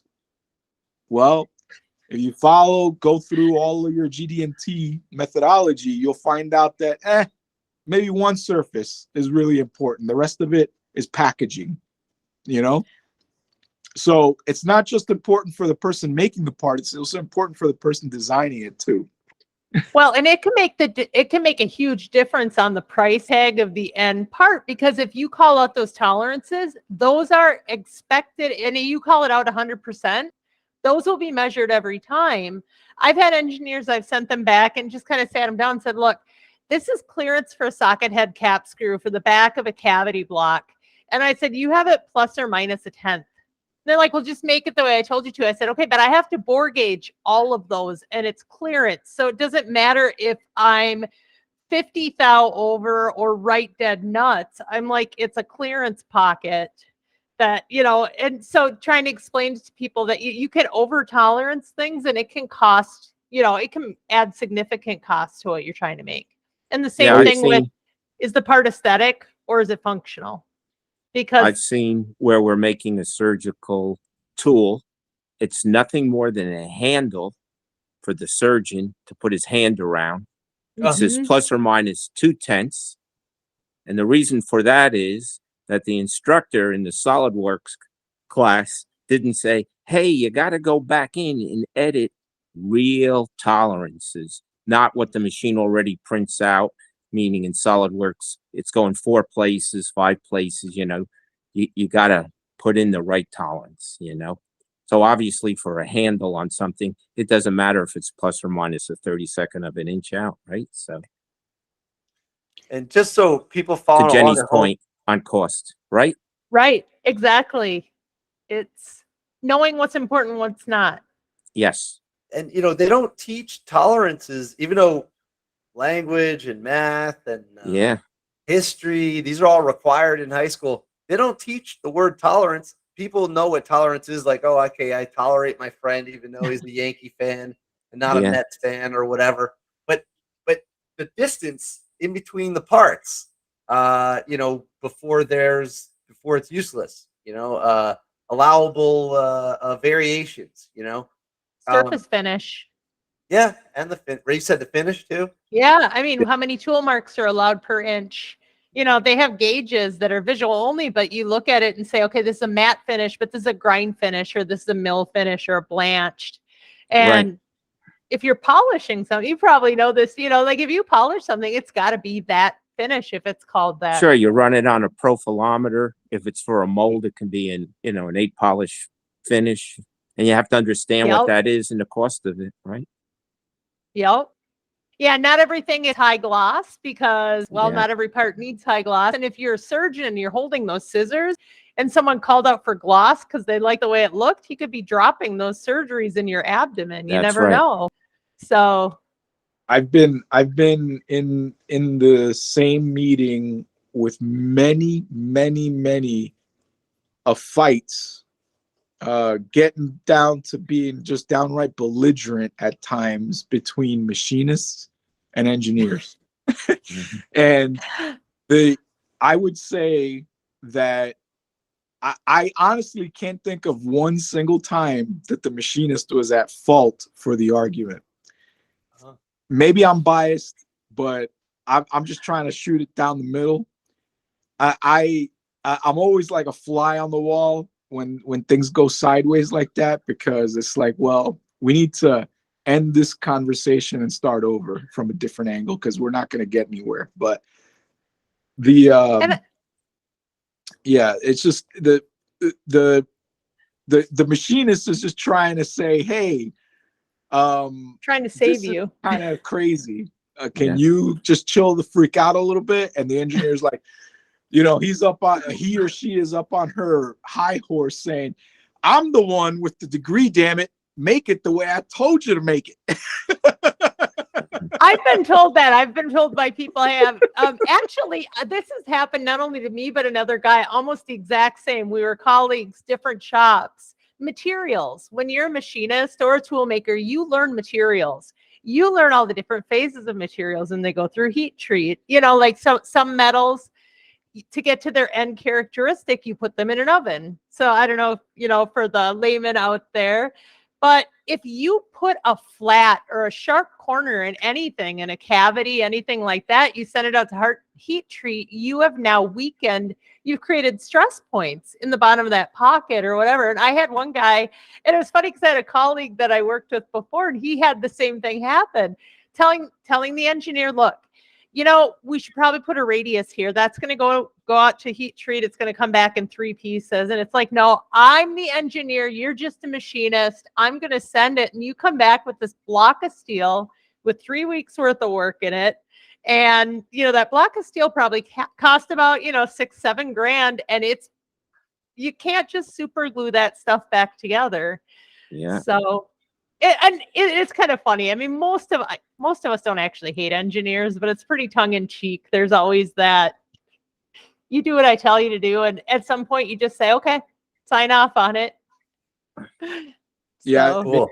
in my career, the one of the strong suits that I've got is the fact that since I worked my way into design engineering from the bottom, I have a lot of practical knowledge about how things are made, which I rely on quite a bit. And I don't like to really poo-poo my my very well-educated engineering buddies, because they serve their purpose well too. But I think that like a role that I always critically play is like the go-between. It's like, okay, you came up with the crazy thing. That's cool. You came up with your rocket ship. All right. Let me take a look at it, and then I'll suggest a couple of changes here so we can actually make the thing. And then that way everybody's happy, and nobody gets to fighting about, oh, I can't make this, or you're a poo-poo face or whatever, we're all good. well, if you want the three-way argument, then you get if you happen to be unfortunate enough to work in a shop where the programmers and the machinists are separate, that's a whole new yeah, that's disaster. Who blew up the machine? Yeah. It was your program. It was your setup. It was and I'm like, I prefer to program my own stuff. You mean the G code operator would be different from our designer? You'd have the guy in the CAD CAM office, and I've been the guy in the setup person is like, I set it up right, and then there's something wrong. Yeah, that's a fight. That's not a fun lunch period after, or imagine going to the lunchroom after that. Wow. Oh, that's a 3-way finger point, Ron. Mm-hmm. Oh yeah. The engineer designed it that way. The programmer programmed that way. Well, you should have known there was a clearance point here. It's cage match. Wow. Yeah. Wow. So that's how I always prefer to program my own stuff. Because 9 times out of 10, you don't blame somebody else, because as soon as you blame someone, it's going to come down to you. So yeah, didn't you know I was going to use a 2-fluted cutter and not the 4-fluted, to do that plunge cut? And oh man, it gets ugly quick. Yeah, it really does. Man, he's like shaking his head. He's heard this so many times. He's been there. Some of the ones that I've had to deal with along those lines aren't bad at all compared to. I got an uncle that is a programmer, and he works in a big shop. They make a lot of jet engine parts for some of the fighter jets and stuff like that. And there's a combustion ring that they make for the F-22 that's made out of Inconel, and the material's got a lot of stress in it. So when you're designing your tool paths, you have to do it in such a way where you are relieving stress as evenly as possible. So it inherently adds a lot of time to the part. Operators say, I know better. I'm gonna do twice as many today as I did yesterday. So they go in there and start modifying the G code, start modifying tool paths, and one of those screwed up parts is many tens of thousands of dollars. So who gets fired over that? You know, that's like some parking lot fist swinging stuff right there, buddy. Whoa, that's crazy. I think Ron's got to go back to teaching industrial arts because I couldn't get out of high school without it. I had foundry. I had to make a pattern. I had to cast aluminum in sand, 4 years of drafting. You know, you had to go on the milling machine and everything. So to everybody's point, when you got out of high school, then you understood what a tolerance was because you made stuff. It's as simple as that. Now, I know with Ron, because I've talked to him about this, it's not too fashionable saying industrial arts. You have to say STEM. So, Yeah. Hey, so I'll leave Chris. that for Ron to take care of. Chris, don't. We All right. STEM. Come on. Okay, so now, this will be a completely different show, but then we got to fight over STEM versus STEAM versus. Yeah. I mean, I don't know if it's as big of an argument. I Where didn't you're mean to at. get off topic, but I had to say something. I think you know that what? we can It's- call it. Good. Yeah, I think we can call it whatever we want to call it. I'm just really grateful. Well, let me start by saying this. I'm hopeful for the future. All the stuff that we were talking about with lack of vocationally educated laborers and things like that, because these programs are coming back, and you got folks like yourselves that are making an effort to build these programs up and put them back on the forefront. The future is looking brighter.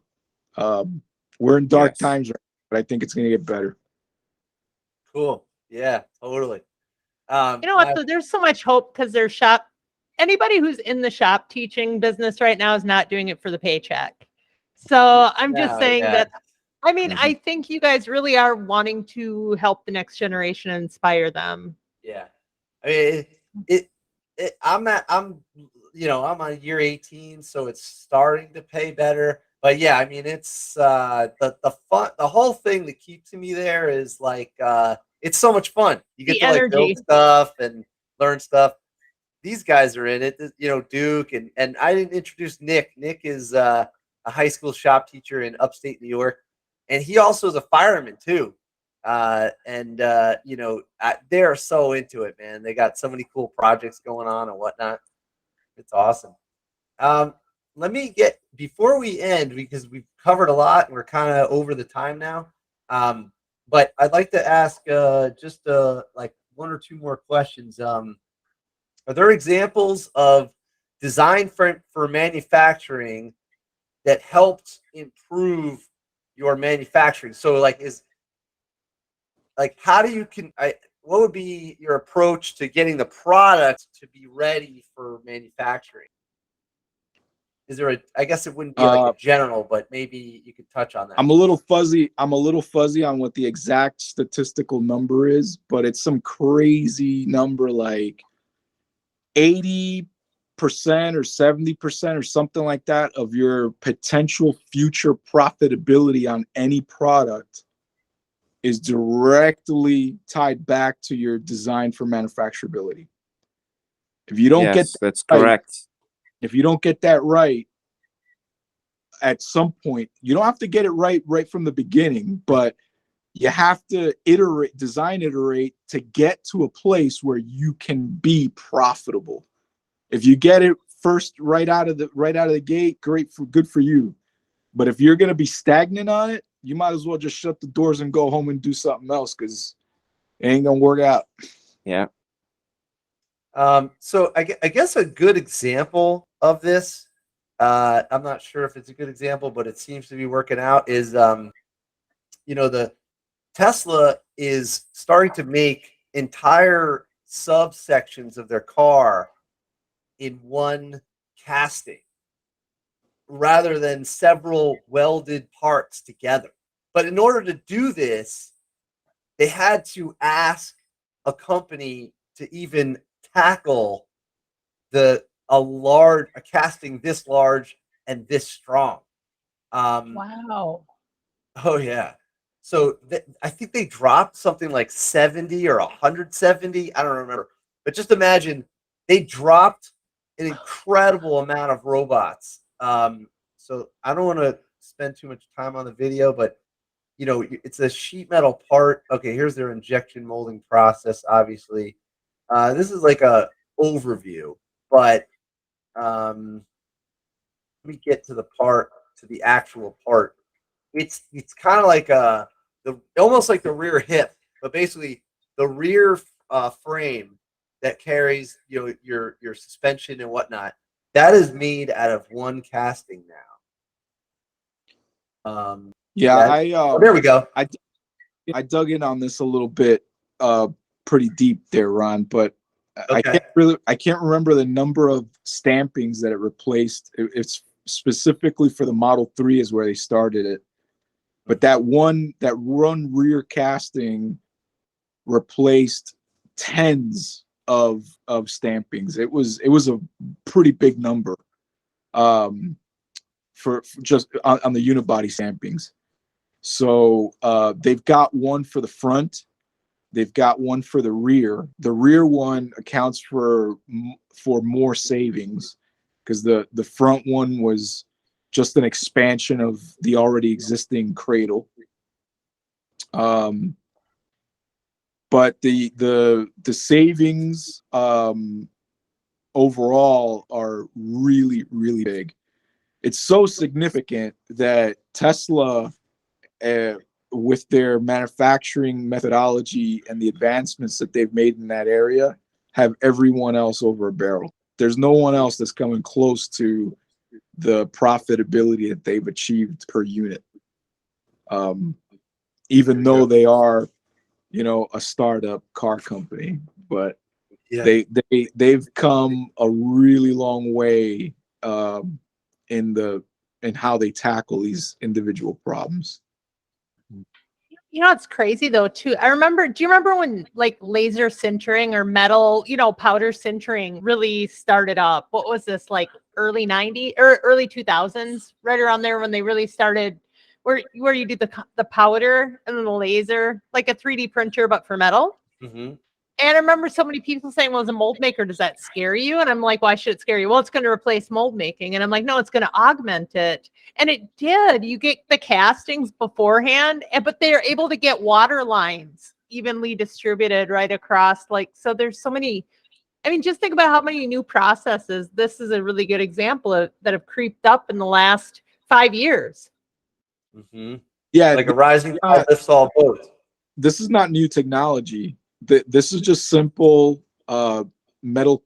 This is just metal casting, I'm sorry, not metal cast. This is metal mold injection metal molded. MIM, MIM. My goodness, Yep. I'm tongue tied. Sorry. So it's late. This is like the extra innings right here. Yeah, the innovation that had to be made was by the press maker, Idra, I think it is, right? Yeah. So no one in the world had a press that was large enough and had enough tonnage to actually make an aluminum part that size. So they said, "Hey, this is what we need to do." And Idra's like, "Yeah, okay, well, we'll do that." So that Idra is really responsible for the innovation there. Tesla is responsible for prompting the idea and putting up the money to do it.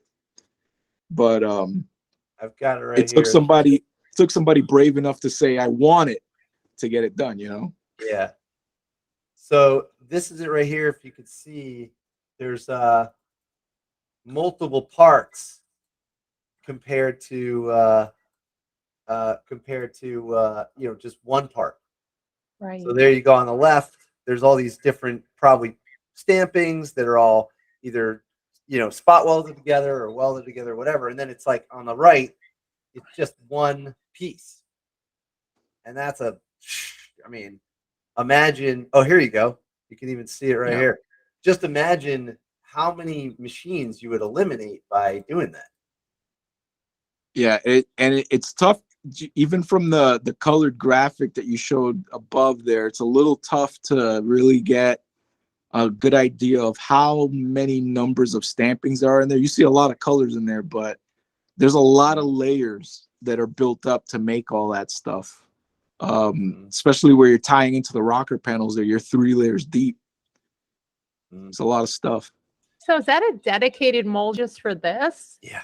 I mean, Yeah. does it have lifts and stripper plates and everything? So the timing on that has to be impeccable, right?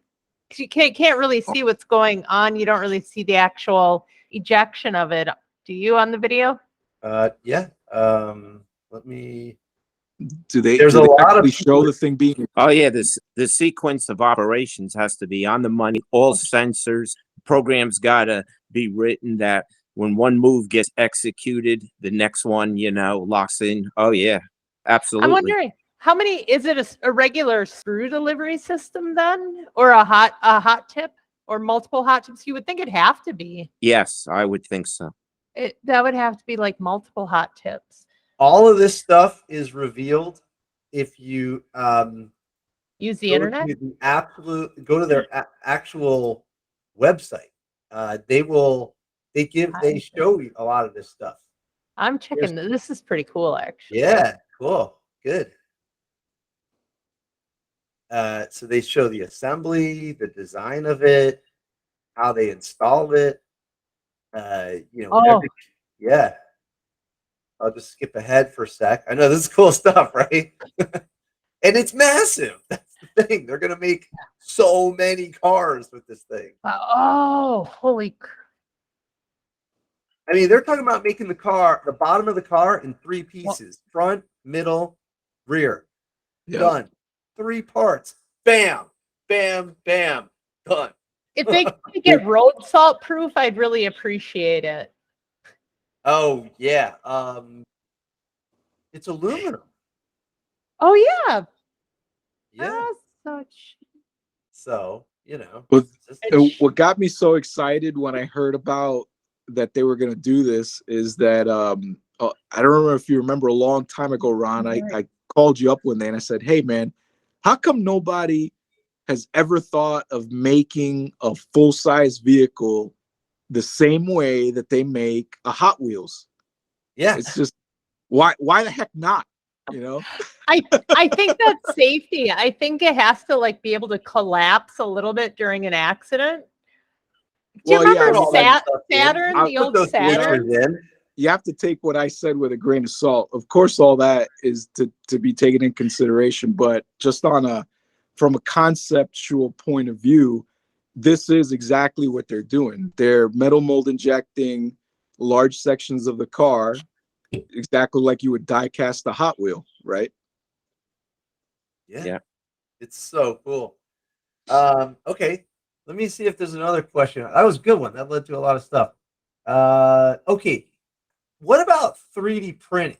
How has 3D printing changed your way of designing things for manufacturing? Is that a factor? What do you think about all that? And, anyone could take that. I mean, I think it is kind of nice because people who aren't machinists or are not machinists who are like engineers and they need to do a quick check for fit, form, and function can print one off. I think it's a really easier learning curve to jump into 3D printing. And please, if anyone's into 3D printing, don't hate on me. But I think that there's a lot less involved without the rotating tools like that you would have in subtractive manufacturing. So I think as far as an engineering tool for the layman, I think it's excellent. But I also think it can create expectations then when they're looking at the subtractive process. Because it's like, well, it was easy. I could make this internal piece. I just, spliced it and printed it. And it's like, well, no, because you still have to get a tool into that internal piece or a sinker or a wire or whatever, but whatever you choose. Internal features can be tricky, much trickier, on the manufacturing floor than on the 3D printing floor. But I do think it has helped a lot with prototyping, rapid prototyping. Yeah, I will reinforce what Jenny just put down there is that the 3D printer, whether it's plastic or metal or whatever material, it's a great technology for rapid prototyping. There's very, very little application for manufacturing using 3D printing.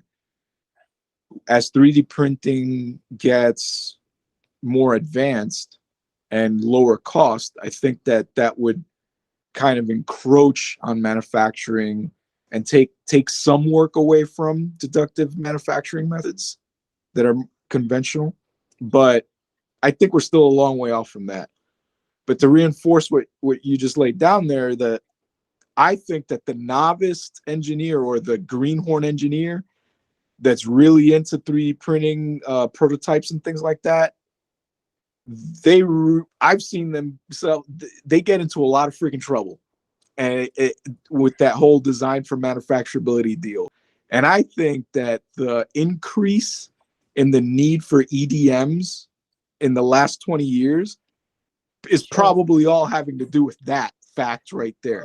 It's like they're designing things that can't be made on a mill or a lathe that require an EDM. It's like, bro, EDM should just be like far and few in between. If 80% of the stuff that you design requires any part of it requires being put on a plunge or a wire or anything like that, you're not doing it right.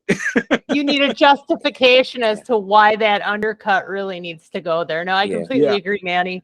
Because there are times you get stuff and you're like, well, we have to send that to the sinker. And they're like, well, no, I just want, can't you just machine that? It'll be like a sharp corner. And I'm like, well, no, it's always going to have a radius. Well, why? You're a tool maker. Can't you make a tool that makes it sharp? I'm like, well, do you understand that machining technology, that's usually a rotating a tool? We'll make a square tool, I guess. But my experience is that with printing, that you give it to a focus group, and now the end user can grab it and say, hey, is this handle the right size ergonomically? Can I take on a flip top phone? Does this hinge correctly? Does this feel good? That you can get good feedback, from, because I can touch it and feel it, So I know product designers, like it. Yeah, as a prototype, by the way, it's great. Your sinker EDM video there, I could smell the video. Like if you've been around sinkers long enough, that dielectric fluid, you can just smell it. I'm like, I can smell this video. Wait a minute. Oh, it's horrible. You go home and it's in your food when you start eating. It's on your clothes. That's right. Like mineral spirits. You get it on your hands, and then everything you eat for the next 2 days tastes like mineral spirits. But if you go back, I can smell that picture or that video. I'm sitting there because it's steaming, and it's kind of like, correct me if I'm wrong, but it almost feels like mineral spirits in the sinker. And then the wire, of course, is usually distilled water. And if you forget your mold overnight, you come in and it's all rusted and it's on the polishing bench. And my wife says I'm not allowed home until 2 days pass. That's off me. So this is it right here. It's cutting with electricity. Yeah. Electrical discharge machining. My kids used to laugh. I have 3 boys, and they'd be like, Mom, were you running the today? The EDM, the electric dance music. I'm like, yeah, I was running the because they could smell it. I'd walk in and they're like, someone was running the sinker today. I'm like, yep. And what's the deal? It's just a tighter tolerance. Is that what it is? Not necessarily. You're able to burn things in that you would, like details that it would be too small to get a tool. So if you have a detail that's like half a thou, it's easier to cut it out of graphite and burn it into the steel than try to run a tool that's small. Or if you have an internal feature, you can drop a sinker. Like if you have an internal thread inside, suppose you're doing a bearing, like imagine a bearing race, and then imagine another piece in there, and imagine there's like an internal thread in a narrower neck. You can drop a trode in there and cut stuff that you wouldn't be able to fit a conventional tool into. Okay. So there's so many ways to slice it. It's like it's such a creative area, It's amazing. Wires are really Yeah. neat too. Wires will produce Yeah, wires the are most, great for square corners and things like that. they're slow, They're but slow, you'll never have a more accurate hole than you will with a wire. right? Yeah, I used to run a wire a lot at the glitter factory. The the regular punch machines that make the kitty shapes, like the stars and the hearts and things like that.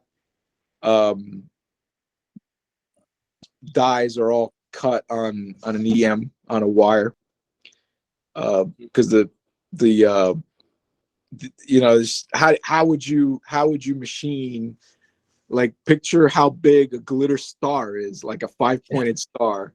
How would you machine that using a rotary tool? It's like the corners are too tight. You can't do it. Look, this guy's wearing a T-shirt that says zero tolerance.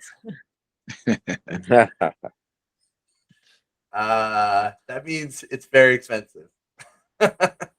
Yes. Super Oh, cool. and these are cool. So those go in a robot or on a pallet system. Typically, you got the 3R system. Have you guys used these? These are great. So it's got a pull stud on the back, and it actually sits on a pallet. So the trodes actually sit. They're usually fed via robot, and that little pull stud on the back, it will line up to a chuck in the machine. But then you can actually. So one of the companies I worked at, we had this when I was at Phillips. We had a 200 tool changer for the electrodes, and you would feed in the electrodes. They would go in and they would get cut in the electrode cutting machine, and then it would be fed over to the CMM station, and you would sit there and you would you'd measure them 100%, because EDM's one of the last things you do and you don't want to mess it up. And then you'd put it back in the carousel once it approved, and then it would feed it to the sinker. So you had a robot feeding electrodes to and so you would run these lights out. Lights out manufacturing is the best way to cut costs sometimes, but you have to have skilled people to do it. But yeah, these three, and this, I mean, it sure looks like the 3R system, or pretty close to, maybe not. That looks very similar, but yeah. It's amazing. This is so cool. I think this is a good round table right here. And yeah, we might have to do this one again. This is a pretty good crew. Here's a good example of the weirdest products that you would never think have complicated processes like this to make. Okay, so a road reflector, just those rectangular reflectors that go in the middle of the road or on the side. The reflective element on the inside, the mold for that plastic part is made using a plunge, because it has a lot of internal geometry, Like to get the light to reflect back in one direction. So the top cover of the reflector and the active part that's on the inside, if light comes into it from from my perspective, if the light's coming toward me, it will light up that reflector, and give the light to me, as well as light that's coming from my perspective to the reflector coming back to me. So the way that it works is pretty trick. So, and then there's two sides to that. It does the same thing on the other side as it does to mine. Is if light comes in from the sides, it also comes to me, but it won't go back. It's pretty crazy. Interesting. That's pretty cool. My biggest beef with reflectors is they always look like deer eyes coming out of the ditch when you put people have their reflectors in the ditch. Oh yeah. Yeah. And why this time of year, it's kind of a biggie. Why do you have to make it on EDM? The little triangular geometry in there just They're does sharp. not. It's really sharp. You can't machine it in with a rotary tool. Oh wow, interesting. That's And that crazy. not only is it sharp, but it's a 3-sided triangle, and the point it's upside down. So the point is in. It's a concave feature. So like there's no way that you could machine that sharp point down the bottom. Never mind the 3 edges. That's not doable. Wow. So I feel like this episode needs a part 2. So, but we gotta close it out. But we'll close it out with a question for everyone. What would you recommend to the shop teachers to get students ready for manufacturing? Is there a process or a product or a an example that you would wish you had? Maybe something you wish you did in high school that you think a shop teacher could pull off in today's time that would get you ready thinking about design for manufacturing. I would say, you know what, The wheels honestly, are turning. if you could do a couple community driven projects where local industry bring in engineers and do a problem, have them say, hey kids, we have this problem, and just see how those wheels are ticking, but have them actually work with real, in some places they'll, especially now with the shortage, will let you borrow an engineer or a machinist to come in and work through a problem with the class and have them actually make a part for industry. Because I always find that the students who are engaged with industry tend to, because they're seeing this, like, doing tours, but then like kids who have parents who work in manufacturing a lot of the times will end up that direction, whether they think they will or not. But like getting them engaged and getting the students to actually work with real people in industry while they're in school, just to see what the Okay. world's real problems are like. Yeah, no, that's a good one. Hey, Ron, I gave you to look at when we had a cup of coffee at the diner. Oh yeah. The device that I have a process patent on. Oh yeah. Okay. Prior to me designing the machine to put that together, it took 33 women to put that together to make 15 million devices. Now it only takes 5. So if you would give that to a student, because that's what engineering is, I know Jenny, Manny, everybody will agree to this, well, how would you do that on a machine? How would you make those parts maybe bowl feed or magazine fed, or, if it's something that has packaging, like what Manny worked in, it's web fed. But just challenge the student, say, how does a robot, can put this, together to make them think? Like you hand them something, you say, "How would you make this?" Well, how would you Exactly. make hundreds or millions of these? Yeah. Mm. And you know what? You learn Even something imagination. too. Oh, sorry, Jenny. Oh, I was Go just ahead. gonna say you'll probably learn something too. Like I always find like I learn more from people that I talk to that are trying to learn from me. Where it's like, gosh, I don't know. Like they'll ask me a question, like, gosh, I don't know. Let's find out how that's done. Like it's kind of exciting. I mean, I don't know. I think you guys have the coolest jobs ever. But Yeah, thanks. Yeah. We're doing a project right now where we do. I'm having the kids make vice grips out of cardboard, and they're for the first time actually looking at the vice grip, going, "How does it lock?" And it's like they can't believe it. And I'm showing them, and then they make it in cardboard. It doesn't quite do it. I'm like, "Look, you're missing this key element here. Disassemble this, start labeling the parts. They got to slow down. It's getting a teenager to slow down and look at those parts and shapes. It's pretty crazy." Yeah, I would say that if anyone wants to go into design engineering, get as much hands get your hands on as many machines that make things as you possibly can when you're in your education stage.